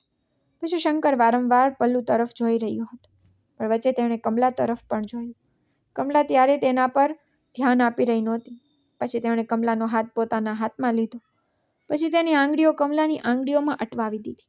પણ પછી તેના મનના ઊંડાણમાંથી એક અવાજ આવ્યો, કમલા, તું નોકરાણી છે. શંકર તને પ્રેમ કરે છે કે નહીં તેની કોઈ ગેરંટી નથી. કદાચ તે ફક્ત તારા પાછળ છે, તેથી તારી ગરિમા ભૂલતી નહીં. આ અવાજ આવતાની સાથે જ કમલાએ પોતાને થોડી પાછળ ખેંચી લીધી. તો શંકર થોડો નજીક આવ્યો અને તેની આંખોમાં જોયું. તો કમલાએ તેની આંખોમાં પ્રેમાળ ઝલક જોઈ. પછી તે ક્ષણે તેણી સમજી ગઈ કે પોતાની મર્યાદા રાખવી પણ પ્રેમનો એક ભાગ છે. પછી તેણે તરત જ શંકરથી અલગ થઈ ગઈ અને એક બાજુ ખસી ગઈ. પછી કમલા કંઈ બોલ્યા વિના, તેની તરફ જોયા વિના ત્યાંથી ભાગી ગઈ. પછી કદાચ શંકરને પણ લાગ્યું હશે કે કમલાને આ બધું ગમતું નથી, તેથી તે ભાગી ગઈ. પછી તે રસોડામાં દોડી ગઈ અને ઝડપથી શ્વાસ લેવા લાગી, કારણ કે હવે કમલાનું હૃદય જોરથી ધબકતું હતું. તેના શ્વાસ ઝડપથી ચાલી રહ્યા હતા. પછી તેણે રસોડામાંથી હોલમાં ડોકિયું કર્યું. શંકર હજુ પણ ત્યાં જ ઊભો હતો. તેથી કમલા થોડીવાર રસોડામાં રહી અને બહારની ગતિવિધિઓ પર ધ્યાન આપતી રહી. થોડા સમય પછી શંકર ત્યાંથી નીકળી ગયો અને દુકાનમાં પાછો ફર્યો. પછી કમલા રસોઈ બનાવવા લાગી, પણ તેનું મન હજુ પણ બેચેન હતું. તેના મનમાં ઘણા વિચારો ચાલી રહ્યા હતા, કારણ કે તે ઘટનાએ તેના મનમાં ઘણા પ્રશ્નો ઊભા કર્યા હતા. છતાં તેને રાહત થઈ કે તેણીએ યોગ્ય સમયે પોતાને રોકી લીધી. જો તે રોકી ન શકી હોત તો તેણીએ પોતાનો આદર ગુમાવી દીધો હોત. જોકે તેમ છતાં કમલાનો શંકા હતી કે શંકર કયા કારણે તેની નજીક આવ્યો હશે, અને આ વાત તેને ખૂબ જ પરેશાન કરી રહી હતી, કારણ કે તે જાણતી હતી કે પુરુષોનો સ્વભાવ શું છે.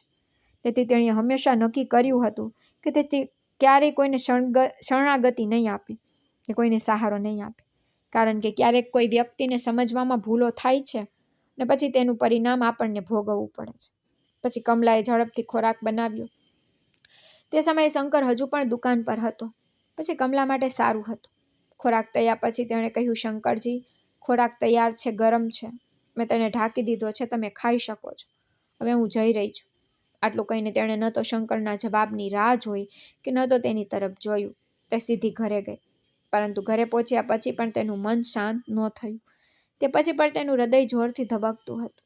પછી કમલા ઘરમાં પ્રવેશતાની સાથે જ તેણે જોયું કે તેનો પતિ ધરમપાલ ખાટલા પર સૂતો હતો. જોકે તેણે સવારે તેને દવા આપી હતી, પરંતુ હવે તેની તબિયત વધુ બગડી ગઈ હતી. તે સમયે ઘરમાં કોઈ લાઇટ નહોતી, તેથી કમલાએ દીવો પ્રગટાવ્યો અને ધરમપાલ પાસે જઈને તેની હાલત જોઈ. પછી તેનો અવાજ ભારે થઈ ગયો અને તે ખૂબ જ નબળો દેખાતો હતો. પછી ધરમપાલે ફક્ત એટલું જ કહ્યું કે મને ખૂબ દુખાવો થઈ રહ્યો છે. આ પર કમલાએ કહ્યું, રાહ જુઓ, આપણે ડૉક્ટર પાસે જઈશું. તેમના ઘરની નજીક એક નાનું ક્લિનિક હતું. તેથી કમલાએ ધરમપાલને ઉપાડવાનો પ્રયાસ કર્યો, પરંતુ તે એટલો નબળો હતો કે તે ઊભો પણ થઈ શકતો નહોતો. તેથી કમલાએ તરત જ પડોશમાં રહેતી લીલા કાકીને ફોન કર્યો. લીલા કાકી આવી. તેઓએ સાથે મળીને કોઈક રીતે ધરમપાલને ઉપાડ્યો, પરંતુ હવે તે ચાલી શકતો નહોતો. તેથી લીલા કાકીએ કમલાને કહ્યું, તું એક કામ કર, ડૉક્ટરને કહે કે તે ઘરે આવી જાય. જો ક્લિનિકમાં ભીડ ન હોય તો તે તરત જ આવશે. તું જઈને જોઈ લે. ત્યાં સુધી હું રાહ જોઈશ.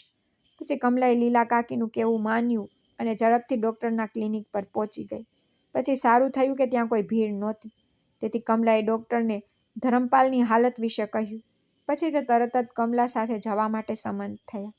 ઘર નજીકમાં હતું, તેથી બંને ઝડપથી પહોંચી ગયા. પછી ડૉક્ટરે ધરમપાલને જોયો, થોડી દવાઓ લખી આપી અને કહ્યું કે તેનું ધ્યાન રાખજો. દારૂના કારણે તેની તબિયત દિવસે ને દિવસે બગડતી જાય છે. પછી ડૉક્ટરે ધરમપાલના પેટની તપાસ કરી. તેથી તેનું પેટ થોડું ફૂલી ગયું હતું. તો ડૉક્ટરે કહ્યું કે વધારે પડતું દારૂ પીવાને કારણે તેનું લીવર ફૂલી ગયું છે, એટલે જ તે ખોરાક પચાવી શકતો નથી અને તેને ભૂખ પણ લાગતી નથી. આ પર કમલાએ કહ્યું કે હા ડૉક્ટર સાહેબ, તે ખોરાક ખાતો નથી.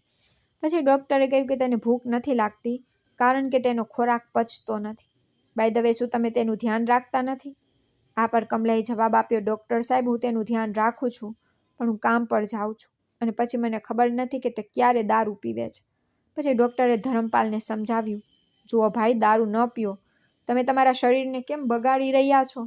જુઓ તમે તમારું કેટલું નુકસાન કર્યું છે. જો તમે હજુ પણ સુધરશો નહીં તો આગળ શું થશે તે કોઈ કહી શકતું નથી. પછી કમલાએ વિચાર્યું કે ડૉક્ટરની વાત ધરમપાલના મગજમાં નહીં છે. પણ પછી ડૉક્ટરે કહ્યું કે થોડા સમય પછી હું આવીશ. આટલું કહીને ડૉક્ટર ચાલ્યા ગયા. ડૉક્ટરના ગયા પછી લીલા કાકીએ ધરમપાલને ખૂબ સમજાવ્યું, અરે, તું આટલી સારી પત્નીને છોડીને દારૂના વ્યવહારમાં કેમ ફસાઈ જાય છે? દારૂ ઘર તોડે છે, પરિવારોને બરબાદ કરે છે. તો હવે તારી જાતને સુધાર, નહીંતર આ દારૂ તારું આખું જીવન બરબાદ કરી દેશે. પછી લીલા કાકીએ કહ્યું, જુઓ કમલા, દિવસ રાત મહેનત કરે છે, ઘર ચલાવે છે, તેના ઉપર તે તારી સારવારનો ખર્ચ ઉઠાવે છે, છતાં તું તેની પાસેથી પૈસા છીનવી લે છે, દારૂ પીવે છે અને તેને માર મારે છે. આવું ન કર દીકરા. તેના માયકાના ઘરની હાલત પણ સારી નથી. નહીંતર જો તે બીજી કોઈ સ્ત્રી હોત ને તો તે તને ઘણા સમય પહેલાં છોડી ગઈ હોત. તને આટલી સારી પત્ની મળી, પણ તારા જેવા પતિને કારણે તેનું જીવન નર્ક બની ગયું. તે દિવસ રાત મહેનત કરે છે, ઘરનો બોજ ઉઠાવે છે. જો કોઈ બીજું હોત ને તો તે તને ઘણા સમય પહેલાં છોડી ગઈ હોત. પછી લીલા કાકીએ કમલાને પૂછ્યું, કમલા, તે ખાવાનું ખાધું? જો તે ખાધું નથી તો ખાઈ લે અને તું તારી તબિયતનું પણ ધ્યાન રાખ. પછી રાત્રે 12 વાગ્યે કમલાએ ખાવાનું રાંધ્યું. પછી તેણે ફક્ત 2-4 નિવાલા ખાધા. લીલા કાકી પણ ત્યાં જ હતી. પછી તે કમલા સાથે થોડી વાર બેઠી. પછી તે તેના ઘરે ગઈ. પછી રાત્રે સૂતા પહેલાં કમલાએ ધરમપાલને તેની દવાઓ આપી અને પછી પોતે સૂઈ ગઈ. પણ હવે આખા દિવસની ઘટનાઓ તેના મનમાં ફરતી હતી. તે હજુ પણ શંકરે આપેલી એ જ ગુલાબી સાડી પહેરેલી હતી. તે સાડીની ડિઝાઇન અને ફેબ્રિક ખૂબ જ સુંદર હતું. તેના હાથમાં રહેલી સાડીના પલ્લુને જોતી વખતે તે ફરી શંકરની ઘટનાને યાદ કરવા લાગી. જોકે હવે તેને ખરાબ લાગતું હતું, કારણ કે શંકર હંમેશા તેની સાથે સારું વર્તન કરતો. પરંતુ તે ક્ષણે તે બંને અચાનક એટલા નજીક આવી ગયા હતા કે તે ક્ષણ ખૂબ જ ભાવુક થઈ ગઈ હતી. તે લાગણીમાં શંકરે તેને નજીક ખેંચી લીધી હતી, પરંતુ કમલાએ તેનો હાથ હટાવી દીધો હતો અને પોતાને દૂર કરી દીધી હતી. કદાચ શંકરે વાત મન પર લઈ લીધી હતી. શું તેને ખરાબ લાગ્યું હતું? કમલાને હવે લાગ્યું કે તેણે આ ન કરવું જોઈતું હતું. તેથી હવે તે વિચારવા લાગી કે કદાચ તે પોતાની વાત શાંતિથી કહી શકી હોત. શંકરજીને જેમ, મને પણ આ યોગ્ય નથી લાગતું. પરંતુ કંઈ કહેવાને બદલે તેણે અચાનક ત્યાંથી ભાગી જવાનું પસંદ કર્યું. શું તેણીએ સાચું કર્યું? આ વિચારમાં તે દોષિત લાગવા લાગી. ગમે તેમ શંકરનો સ્વભાવ એવો નહોતો કે તે તેના પર કંઈ પણ દબાણ કરે. તો શું તેણીને ગેરસમજ થઈ? જોકે હવે કમલાને આનો જવાબ મળી રહ્યો નહોતો. તેથી કમલાને પસ્તાવો થવા લાગ્યો. પછી તેણે વિચાર્યું કે કાલે તે શંકર સાથે શાંતિથી વાત કરશે. જો તેના મનમાં કોઈ ગેરસમજ હશે તો તે તેને દૂર કરશે, કારણ કે શંકરનું ઘરકામ તેના માટે મહત્વપૂર્ણ હતું. કારણ કે તે તેને સારો પગાર આપતો હતો અને ક્યારેક તે દુકાનમાંથી સામાન લેતી તેની મદદથી જ કમલાનું ઘર ચાલતું. જો તેણી આ નોકરી ગુમાવી દીધી તો તેને 18,000 રૂપિયાની બીજી નોકરી ક્યાંથી મળશે? તો પછી તે ધરમપાલની બીમારી, સારવારનો ખર્ચ કેવી રીતે ઉઠાવશે? આ બધા વિચારો તેના મન પર ભારે હતા. જોકે કમલા મદદ માટે શંકરની આભારી હતી. તે રાત્રે તે લાંબા સમય સુધી સૂઈ શકી નહીં. પછી સવારે જ્યારે તે જાગી ત્યારે તેને શરીરમાં ભારેપણું અને માથાનો દુખાવો અનુભવાયો. પણ કામ તો કરવું જ પડ્યું. અહીં તેના પતિ ધરમપાલને હજુ પણ તાવ હતો, તેથી કમલાએ તેને નવડાવ્યો નહીં. પછી તેણે નાસ્તો બનાવ્યો. તેણે ખોરાક તૈયાર કર્યો. ધરમપાલને કહ્યું, ખોરાક રસોડામાં રાખવામાં આવ્યો છે, ખાઓ. દવાઓ પર ટેબલ પર રાખવામાં આવી છે. પછી તે તેના કામ માટે નીકળી ગઈ. આજે 9:30 વાગ્યે તે શંકરના ઘરે પહોંચી. ત્યાં સુધીમાં શંકરે તેની દુકાન ખોલી નાખી હતી અને તે ત્યાં હતો. પછી કમલા મુખ્ય દરવાજાથી અંદર ગઈ. શંકરે તેને જતી જોઈ પણ કંઈ કહ્યું નહીં. પછી કમલા અંદર ગઈ અને તેના કામમાં વ્યસ્ત થઈ ગઈ. પછી નાસ્તો તૈયાર થઈ ગયો ત્યારે કમલાએ શંકરને અવાજ કર્યો. શંકરજી, નાસ્તો તૈયાર છે. પછી શંકર આવ્યો અને ટેબલ પરથી નાસ્તો લઈને દુકાન પર પાછો ગયો. પછી કમલાએ ભોજન રાંધ્યું, ઘર સાફ કર્યું, બાકીનું કામ પૂરું કર્યું. પણ હવે તેને શંકર પાસેથી થોડા પૈસા માંગવાના હતા. પણ તે સમજી શકતી નહોતી કે તે કેવી રીતે કહે, કારણ કે તેના પતિ ધરમપાલની તબિયત દિવસે ને દિવસે બગડતી જતી હતી અને તેની સારવાર માટે પૈસાની ખૂબ જરૂર હતી. છેવટે ભોજન રાંધ્યા પછી બપોરે 1 વાગ્યે કમલાએ શંકરને કહ્યું, શંકરજી, ભોજન તૈયાર છે, તમે ખાઓ, હું હવે જાઉં છું. આટલું કહીને તે તેના ઘરે ગઈ. પછી બપોરે 1:30 વાગ્યે જ્યારે તે ઘરે પહોંચી ત્યારે ધરમપાલે હજુ સુધી ભોજન ખાધું નહોતું. તેથી કમલાએ તેને ખવડાવ્યું અને દવા આપી. સાંજે તે ફરીથી શંકરના ઘરે ગઈ. પછી પહેલાં તેણે ચા બનાવી અને તેને આપી. પછી શંકર સોફા પર બેઠો હતો. તો ચા પીતી વખતે તેણે કમલાને કહ્યું, કમલા, ગઈકાલે જે બન્યું તેનું તને ખરાબ લાગ્યું? પછી શંકરના સ્વરમાં પરેશાની હતી. પછી તેણે સ્પષ્ટતા કરી કે તેણે જાણી જોઈને કંઈ કર્યું નથી અને ન તો તેના મનમાં કમલા માટે કોઈ ખોટા વિચારો હતા. પછી કમલાને તેના શબ્દોથી થોડી રાહત થઈ અને કહ્યું, ના, મને ખરાબ લાગ્યું નથી, પણ શંકરજી, હું પહેલાંથી જ પરણિત છું. આ પછી તે ચૂપ રહી. થોડીવાર પછી તેણે હિંમત ભેગી કરીને કહ્યું, શંકરજી, મને થોડા પૈસાની જરૂર છે, કારણ કે મારા પતિની તબિયત ખૂબ જ ખરાબ છે. તેમને શહેરના મોટા ડૉક્ટર પાસે લઈ જવા પડશે. ડૉક્ટરે લોહી ચડાવવાનું કહ્યું છે. મને આ માટે થોડા પૈસાની જરૂર છે. શું તમે મને મારા પગારમાંથી થોડા એડવાન્સ આપી શકો છો?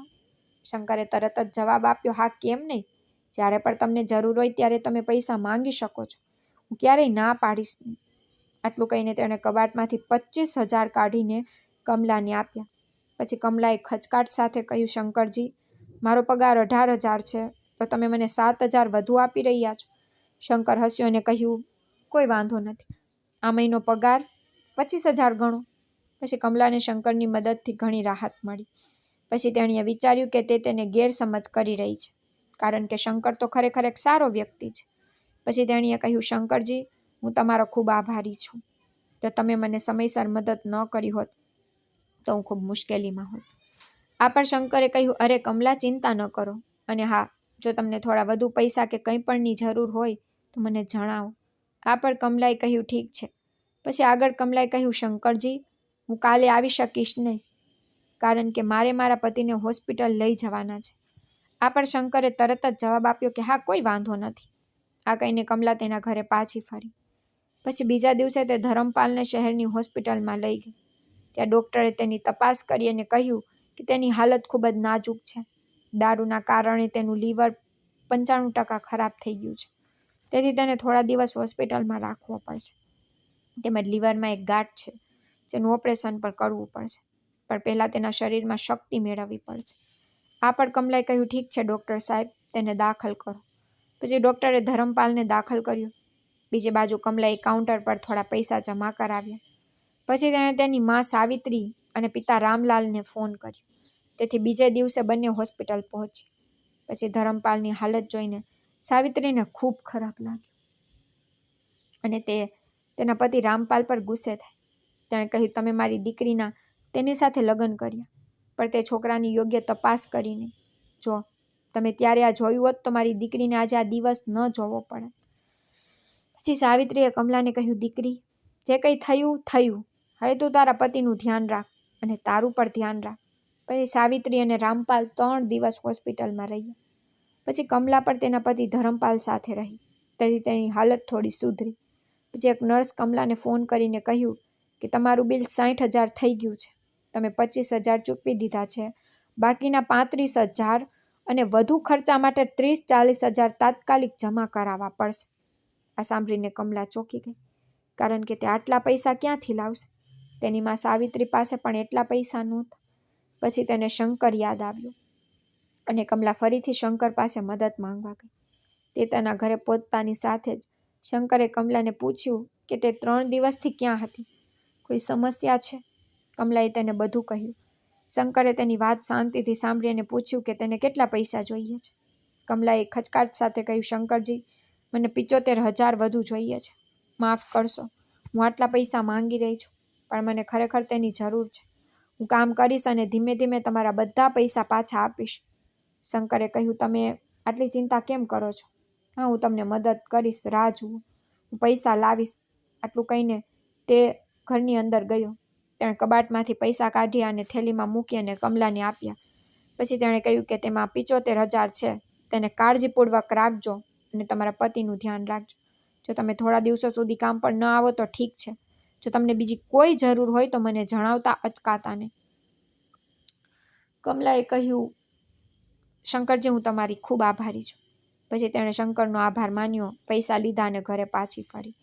પછી તે ઘરેથી કેટલીક જરૂરી વસ્તુઓ લઈને પૈસા લઈને સીધી શહેરની હોસ્પિટલમાં ગઈ. ત્યાં તેણે થોડા પૈસા જમા કરાવ્યા. પણ હવે ધરમપાલની તબિયતમાં સુધારો નહોતો થતો. તેથી કમલા વધુ 3 દિવસ હોસ્પિટલમાં રહી. હવે તેના મા અને પિતા એટલે કે સાવિત્રી અને રામપાલ પર તેમના ગામ પાછા ફરી ગયા હતા. તેથી હવે કમલા હોસ્પિટલમાં એકલી હતી.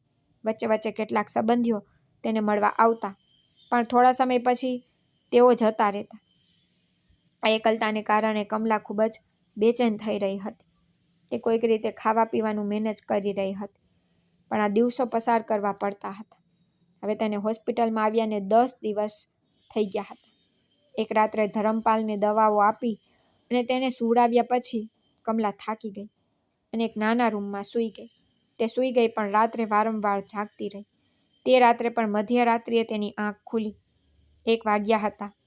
તે બાથરૂમમાં જઈ રહી હતી. બસ એક નર્સે તેને ફોન કર્યો. નર્સે કંઈક કહેવા માંગતી હતી, પણ તેના મોંમાંથી શબ્દો નીકળી રહ્યા નહોતા. તેના ચહેરા પર એક વિચિત્ર બેચેની હતી, જેને જોઈને કમલા ડરી ગઈ. પછી તેણે નર્સનો હાથ પકડીને પૂછ્યું, મને કહો, શું થયું? મારા પતિને કંઈક થયું છે? ત્યારે પણ નર્સ કંઈ કહ્યું નહીં. તેથી કમલા ગભરાઈ ગઈ. ધરમપાલના રૂમમાં દોડી ગઈ. ત્યાં ધરમપાલ પલંગ પર સૂતો હતો. કમલાએ તેનો હાથ પકડીને તેની સાથે વાત કરવાનો પ્રયાસ કર્યો, પણ તેણે આંખો ખોલી નહીં. તેનો ચહેરો સૂકો દેખાતો હતો. તેની છાતી હલતી નહોતી અને કદાચ તેનો શ્વાસ પણ બંધ થઈ ગયો હતો.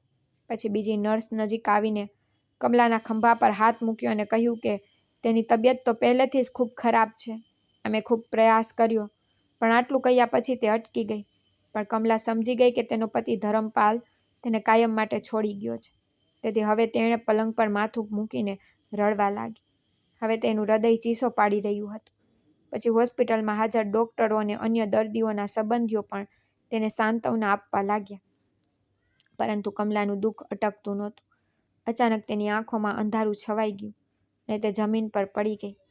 જ્યારે તે ભાનમાં આવી ત્યારે તે હોસ્પિટલના એક રૂમમાં પલંગ પર સૂતી હતી. પછી તેણે ઉઠવાનો પ્રયાસ કર્યો. પછી સાવિત્રી એટલે કે તેની મા નજીકમાં બેઠેલી તેને ઉઠાવી રહી હતી કે દીકરી, તું હવે કેમ છે? ચિંતા ના કર.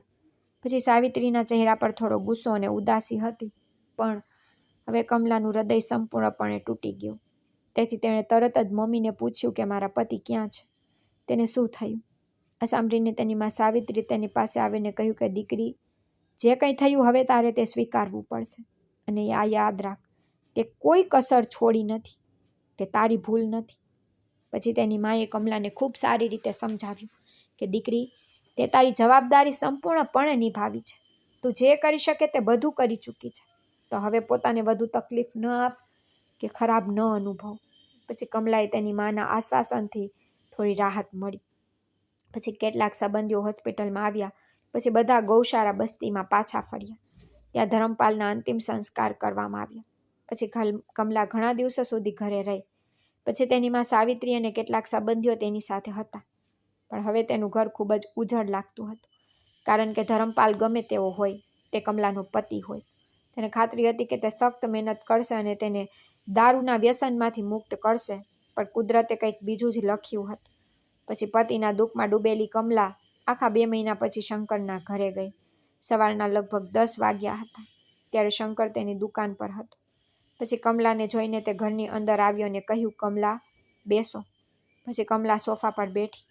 પછી તેનો ચહેરો ઉદાસ હતો. તો કે ત્યાં સુધીમાં શંકર કમલાને તેના પતિ ધરમપાલ વિશે બધું જ જાણી ચૂક્યો હતો. કારણ કે ગૌશાળા બસ્તી એટલી મોટી નહોતી કે કોઈ પણ સમાચાર છુપાવી શકાય. પછી શંકરે કહ્યું, કમલા, તારા પતિ વિશે સાંભળીને મને ખૂબ ખરાબ લાગ્યું, પણ હું જાણું છું કે તે તારા પતિ માટે ઘણું કર્યું છે. તું તેની સારવાર કરવા માટે દિવસ રાત સખ્ત મહેનત કરી છે. તેને સુધારવા માટે તું તારી શ્રેષ્ઠ કોશિશ કરી છે, પણ કદાચ તેનું જીવન આટલું જ હતું. પછી શંકરની વાત સાંભળીને કમલાની આંખો આંસુઓથી ભરાઈ ગઈ. પછી તે નજીક આવ્યો અને કહ્યું, રડ નહીં કમલા, જે થવાનું હતું તે થઈ ગયું. હવે તારે પોતાના પર ધ્યાન કેન્દ્રિત કરવું પડશે. પછી કમલા થોડી વાર ત્યાં બેઠી. પછી તેણે કહ્યું, શંકરજી, હું કામ વિશે વાત કરવા આવી હતી. આજે નહીં પણ કાલથી હું કામ પર આવીશ, ઠીક છે ને? આ વાત પર શંકરે તરત જ કહ્યું, હા કમલા, બિલકુલ ઠીક છે, કોઈ વાંધો નથી. આટલું કહીને કમલા પોતાના ઘરે પાછી ફરી. પછી બીજા દિવસથી તે શંકરના ઘરે કામ કરવા માટે જવાનું શરૂ કરી દીધું. પણ હવે શંકર તેની સાથે ખૂબ જ સમજદારીથી વર્તતો. ન તો તે ખૂબ નજીક આવ્યો કે ન તો તેણે હસીને મજાક કરી. એક દિવસ કમલાએ તેને કહ્યું, શંકરજી, મેં તમારી પાસેથી પૈસા ઉછીના લીધા છે, તે થોડા મહિના માટે મને પગાર તરીકે 12,000 આપો અને બાકીના મારા પગારમાંથી કાપી લો. આના પર શંકરે જવાબ આપ્યો, ના કમલા, હવે તારે ચિંતા કરવાની જરૂર નથી અને તે પૈસા પાછા આપવાની પણ જરૂર નથી. બદલામાં તમે તમારો આખો પગાર લેજો, ફક્ત તમારી સારી સંભાળ રાખજો. પછી શંકરની આ વાતે કમલાનું દિલ વધુ જીતી લીધું. પછી તેની મદદથી તેણીને ખૂબ જ સહારો મળ્યો. જોકે જ્યારે તે શંકરના ઘરે જાય ત્યારે કમલાને સારું લાગતું. બીજા દિવસે જ્યારે કમલા શંકરના ઘરે આવી ત્યારે તેણે શંકરનું આખું ઘર સાફ કરવાનું શરૂ કર્યું.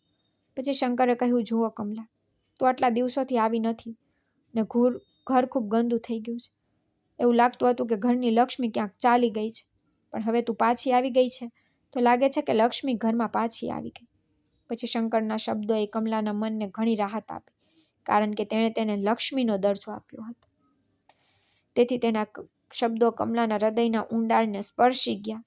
આ પછી સમય પસાર થતો ગયો અને તેને ખબર જ ન પડી કે 1 વર્ષ ક્યારે પસાર થઈ ગયું. આ 1 વર્ષમાં ધરમપાલના જવાનો કમલાનો દુઃખ પણ ઓછો થઈ ગયો અને તેણીએ શીખી લીધું કે કોઈ ગમે તેટલું જીવનની નજીક હોય, તેના જવાથી જીવન ક્યારેય અટકતું નથી. જોકે જ્યારે કોઈ નજીકનું અચાનક ચાલ્યું જાય છે ને, ત્યારે હૃદયની પીડા વ્યક્ત કરવી મુશ્કેલ બને છે, કારણ કે તે સમયે એવું લાગે છે કે બધું સમાપ્ત થઈ ગયું છે અને હવે જીવવાનો કોઈ અર્થ નથી. પરંતુ સમય સાથે મન તે દુઃખને દૂર કરી દે છે અને આગળ વધવાનો માર્ગ શોધે છે. અને કમલાના જીવનમાં પણ એવું જ બન્યું. સમયે તેને શીખવ્યું કે દુઃખમાં ફસાઈ જવું એ કોઈ ઉકેલ નથી અને સમય વ્યક્તિને તેના દુઃખને દૂર કરવામાં મદદ કરે છે. શરૂઆતમાં જે અસહ્ય લાગે છે ને, તે સમય સાથે સ્વીકારવું સરળ બને છે. સમયે કમલાને શીખવ્યું કે દુઃખ કાયમ રહેતું નથી. સમય પસાર થાય છે, યાદો ઝાંખી પડે છે, નવા સપના જન્મે છે. હવે કમલાએ પોતાને પ્રેમ કરવાનું શીખી લીધું, કારણ કે જીવને તેને જે આપ્યું તેના માટે તે આભારી છે અને તે મુશ્કેલીઓએ તેને મજબૂત બનાવી છે. એક દિવસ કમલા શંકરના ઘરે પડદા સાફ કરી રહી હતી. અચાનક તેનો પગ લપસી ગયો અને તે જમીન પર પડી ગઈ, જેના કારણે તેનો પગ મચકોડાઈ ગયો. પછી શંકર દુકાનમાંથી પડવાનો અવાજ સાંભળીને ઘરે દોડી આવ્યો. કમલા ત્યાં જમીન પર બેઠી હતી, કારણ કે તેનો પગ મચકોડને કારણે ખૂબ દુખાવો કરી રહ્યો હતો. તો શંકરે પૂછ્યું, શું થયું કમલા, તું ઠીક છે ને? કમલાએ કહ્યું, તેનો પગ લપસી ગયો અને તેથી જ તે પડી ગઈ. શંકરે કહ્યું, અરે કમલા, તારું કામ કાળજીપૂર્વક કર, આટલી ઉતાવળ કરવાની શું જરૂર છે? પછી તે કમલા પાસે બેઠો. કમલા બેઠી હતી અને તેના પગને સ્પર્શી રહી હતી. આ જોઈને શંકરે પૂછ્યું, કમલા, તને બહુ દુઃખ નથી થયું ને? કમલાએ સહેજ હસીને કહ્યું, ના, થોડું જ દુખે છે, હું સહન કરી શકું છું. પછી શંકરે કહ્યું, ઉઠીને સોફા પર બેસો. પછી તેણે કમલાનો હાથ પકડીને તેને સોફા પર બેસાડી. પછી તેણે કમલાના પગ તરફ જોયું અને કહ્યું, શું તને ખૂબ દુઃખ થાય છે? કમલાએ જવાબ આપ્યો, થોડો દુખાવો થાય છે, પણ ઠીક છે. પછી શંકરે કમલાના પગને હળવેથી સ્પર્શ કર્યો અને તેમને હળવેથી સ્પર્શ કરવા લાગ્યો. કમલાએ તરત જ કહ્યું, અરે, આ રીતે તમે મારા પગને સ્પર્શ કરશો નહીં. શંકરે પૂછ્યું, શું થયું? તમને ખૂબ દુઃખ થાય છે, ખરું ને? કમલાએ સહેજ હસતા કહ્યું, ના, એવું નથી. શંકર કમલાની બાજુમાં જ સોફા પર બેઠો હતો. પછી તેણે કમલાના હાથ પર હાથ મૂક્યો. તેની આંખોમાં જોઈને કહ્યું, કમલા, શું હું કંઈ કહી શકું? કમલાએ કહ્યું, હા, કહો. શંકરે કહ્યું, મને લાગે છે કે તમારે ફક્ત જોતા રહેવું જોઈએ. કમલા હસીને બોલી, હે ભગવાન, મારો પગ દુખે છે અને તમે કહી રહ્યા છો કે મારે જોતા રહેવું જોઈએ? પછી તે હસતી રહી અને થોડી શરમાઈ પણ ગઈ. પછી શંકર તેની નજીક આવ્યો અને પછી તેણે કમલાનો હાથ પકડીને તેના હાથને હળવેથી તેના હાથમાં લઈ લીધો. આ ક્રિયાથી કમલા ધ્રુજી ગઈ. પછી શંકર તેની નજીક આવ્યો અને તેને પોતાના હાથમાં પકડીને કહ્યું, કમલા, મને તું ખૂબ પસંદ છે. તું આટલા મહિનાઓ અને વર્ષોથી મારા ઘરમાં કામ કરે છે. હવે એવું લાગે છે કે તું આ ઘરનો ભાગ છે. તારા વિના આ દુનિયામાં મારું કોઈ નથી. કમલા આ સાંભળીને ચોંકી ગઈ અને કહ્યું, અરે, તમે શું કહી રહ્યા છો? પછી શંકરે ગંભીરતાથી કહ્યું, હું સાચું બોલી રહ્યો છું, દિલથી બોલી રહ્યો છું. અને પછી બહાર દુકાનમાંથી કોઈનો અવાજ આવ્યો. અરે શંકરભાઈ, કદાચ ત્યારે કોઈ ગ્રાહક આવ્યો હશે. કમલાએ તરત જ પોતાની જાતને સંયમિત કરી અને પોતાનું પલ્લું ઠીક કર્યો. પછી શંકર પર તેને છોડીને ઝડપથી દુકાન તરફ ગયો. પછી કમલાના મનમાં એક વિચાર આવ્યો, આ ગ્રાહકને અત્યારે જ આવવું હતું. જો તે થોડા સમય પછી આવ્યો હોત તો શું નુકસાન થાય? પછી તે મનમાં તે ગ્રાહકને શ્રાપ આપવા લાગી. પછી થોડી વાર પછી શંકર પાછો ફર્યો. ફરીથી કમલા પાસે સોફા પર બેઠો. પણ હવે કમલામાં તેની તરફ જોવાની હિંમત નહોતી, કારણ કે હવે તેનો ચહેરો શર્મથી લાલ થઈ ગયો. પછી શંકર ફરીથી તેની નજીક આવ્યો. પછી તેણે કમલાનો હાથ હળવેથી પકડીને કહ્યું, કમલા, હું તને કંઈક પૂછવા માંગુ છું. તો કમલાએ શરમાઈને કહ્યું, હા પૂછો. પછી શંકર અટકી ગયો અને તેની આંખોમાં જોયું અને પછી કહ્યું, કમલા, શું તું મારી સાથે લગ્ન કરીશ? આ શબ્દો સાંભળીને કમલાનું હૃદય લાગણીથી ભરાઈ ગયું, કારણ કે ત્યારે શંકરની આંખોમાં સાચો પ્રેમ અને ચિંતા સ્પષ્ટ દેખાતી હતી. પછી કમલાએ તેની તરફ જોયું અને તે જ ક્ષણે શંકરે તેની ફરીથી પોતાની નજીક ખેંચી અને તેને દરેક રીતે ગળે લગાવી લીધી. પછી શંકરે કહ્યું, કમલા, હું ખરેખર મારા હૃદયથી પૂછી રહ્યો છું, શું તું મારી સાથે લગ્ન કરીશ? પછી તેના પ્રશ્ન, તેની ચિંતા અને તેનો પ્રેમ કમલાને વિચારમાં મૂકી દીધી. તો તે ક્ષણે તેને લાગ્યું કે કદાચ શંકર જ તે વ્યક્તિ છે જે તેનું જીવન બદલી શકે છે. તે જીવનને ફરીથી અર્થ આપી શકે છે અને એક નવી શરૂઆત આપી શકે છે. શંકરના લગ્નનો પ્રસ્તાવે કમલાના હૃદયને સ્પર્શી લીધો, કારણ કે તેની આંખોમાં સત્ય અને પ્રેમ સ્પષ્ટપણે પ્રતિબિંબિત હતો. પરંતુ કમલા હજુ પણ મૂંઝવણમાં હતી, કારણ કે તેણે ખૂબ જ દુઃખ જોયું હતું અને ઘણા આંસુ વહાવ્યા હતા કે નવા સંબંધમાં જોડાવાનો વિચાર તેને ડરાવી રહ્યો હતો. પરંતુ આ બધામાં શંકરની ચિંતા અને તેનો સહારો તેને એક અજાણી શક્તિ આપી રહ્યો હતો. કમલાએ ધીમેથી કહ્યું, શંકરજી, મને થોડો સમય જોઈએ છે. હું હમણાં આટલા મોટા નિર્ણય વિશે કંઈ કહી શકું નહીં. શંકરે હસીને તેનો હાથ પકડીને કહ્યું, કમલા, તમને જરૂર હોય તેટલો સમય લો. હું રાહ જોઈશ. બસ એટલું જાણી લો કે મારું હૃદય ફક્ત તમારા માટે જ ધબકે છે. આ સાંભળીને કમલાનો ચહેરો શર્મથી લાલ થઈ ગયો. પછી તે શાંતિથી ઊભી થઈ અને તેના ઘરે પાછી ફરી. તે રાત્રે તે શંકરના શબ્દો વિશે વિચારતી રહી. પછી તેણે તેની મા સાવિત્રીને ફોન કરીને બધું કહ્યું. સાવિત્રીએ શાંતિથી બધું સાંભળ્યું અને પછી કહ્યું, દીકરી, તમે જીવનમાં ઘણું સહન કર્યું. હવે જો કોઈ તમારો સાચો જીવનસાથી બનવા માંગે છે તો તેમાં શું ખોટું છે? પણ હા, એકવાર તારા હૃદયથી વિચાર. શંકર એક સારો માણસ છે. તેણે પણ દરેક મુશ્કેલીમાં તને સાથ આપ્યો. છતાં તને જે યોગ્ય લાગે તે કર. પછી તેની માના શબ્દોએ કમલાને ઘણી હિંમત આપી. તેથી બીજા દિવસે તે ફરીથી શંકરના ઘરે કામ માટે ગઈ. તેથી શંકરે તે દિવસે વધુ કાળજી લઈ રહ્યો હતો. પછી તેણે કમલાને નાસ્તો બનાવતી જોઈને કહ્યું, કમલા, આજે કંઈક ખાસ બનાવો. હું આજે ખૂબ ખુશ છું. કમલાએ હસીને પૂછ્યું કે શું વાત છે શંકરજી? તમે આટલા ખુશ કેમ છો? શંકરે આંખ મીચીને કહ્યું, તમે મારી સાથે છો ને? તેથી જ કમલા આ સાંભળીને શરમાઈ ગઈ, પરંતુ તેના હૃદયમાં પણ ખુશીની થોડી લહેર દોડી ગઈ. તે દિવસે કામ પૂરું કર્યા પછી કમલાએ હિંમત ભેગી કરીને શંકરને કહ્યું, શંકરજી, મેં વિચાર્યું છે કે જો તમને ખરેખર લાગે છે કે આપણે સાથે ખુશ રહી શકીએ છીએ તો હું મારા તરફથી હા કહું છું. આ સાંભળીને શંકરનો ચહેરો ખુશીથી ચમકી ગયો. પછી તેણે કમલાના બંને હાથ પકડીને કહ્યું, કમલા, તમે આજે મને દુનિયાની સૌથી મોટી ખુશી આપી છે. હું વચન આપું છું કે હું તમને ક્યારેય દુઃખી નહીં કરું. આ સાંભળીને કમલાની આંખો ભીની થઈ ગઈ, કારણ કે પછી તેને લાગ્યું કે જાણે જિંદગીએ તેને ફરીથી જીવવાનો મોકો આપ્યો છે.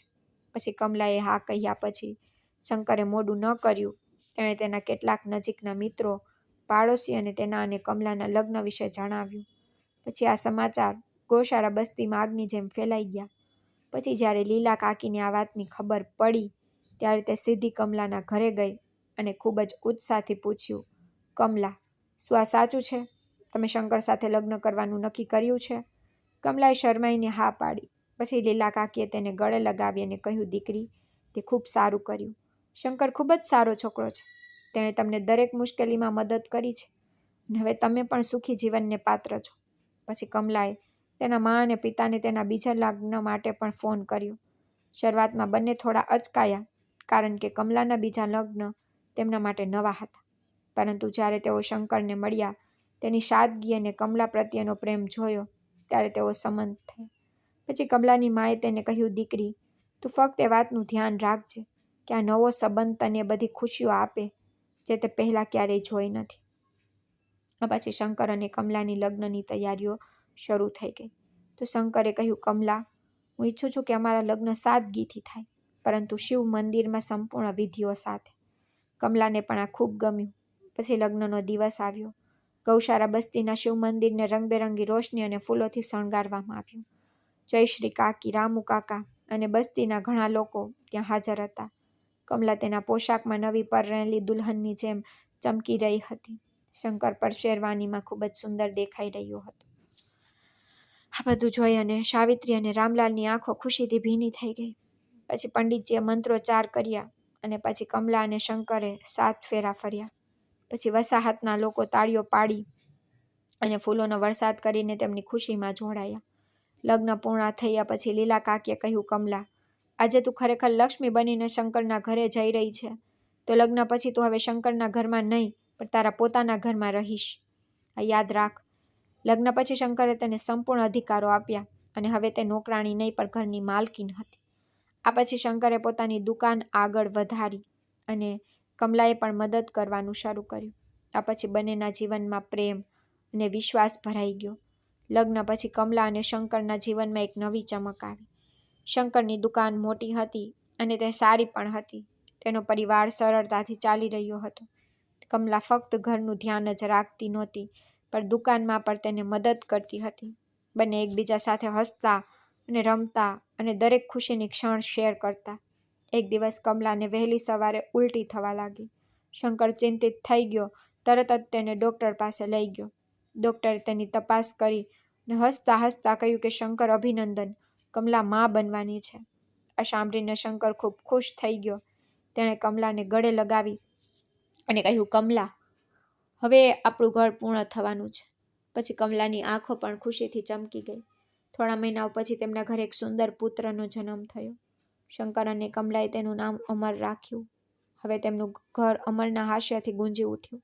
કમલાની મા સાવિત્રી અને પિતા રામલાલ પણ અમરના જન્મ પર કોલકાતા આવ્યા હતા અને તેમના નાના નવાસાને જોઈને ખૂબ જ ખુશ થયા હતા.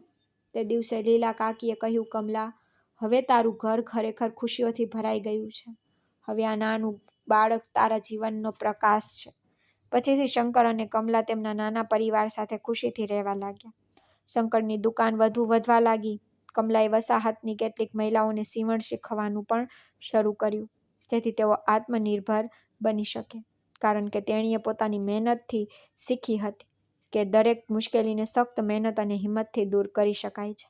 આ સાથે કમલા હવે દરરોજ સવારે શિવ મંદિર જાય છે. તેના પરિવારની સલામતી માટે પ્રાર્થના કરે છે. તે ઘણીવાર વિચારે છે કે જીવને મને ઘણા દુઃખ આપ્યા, પરંતુ સમયે મને શીખવ્યું કે દરેક કાળી રાત પછી એક નવી સવાર આવે છે. તો મિત્રો, જીવન ગમે તેટલું મુશ્કેલ હોય, હિંમત અને મહેનતથી દરેક દુઃખને દૂર કરી શકાય છે, કારણ કે દુઃખ કાયમ રહેતું નથી અને સાચો પ્રેમ અને શ્રદ્ધા જીવનને ફરીથી પ્રકાશથી ભરી શકે છે. તેથી મુશ્કેલ સમયમાં ધીરજ રાખો, કારણ કે દરેક રાત પછી ચોક્કસ એક સવાર હોય છે. તો તમારે પણ હંમેશા તમારા જીવનમાં આશા રાખવી જોઈએ અને પ્રેમ અને મહેનત સાથે આગળ વધવું જોઈએ.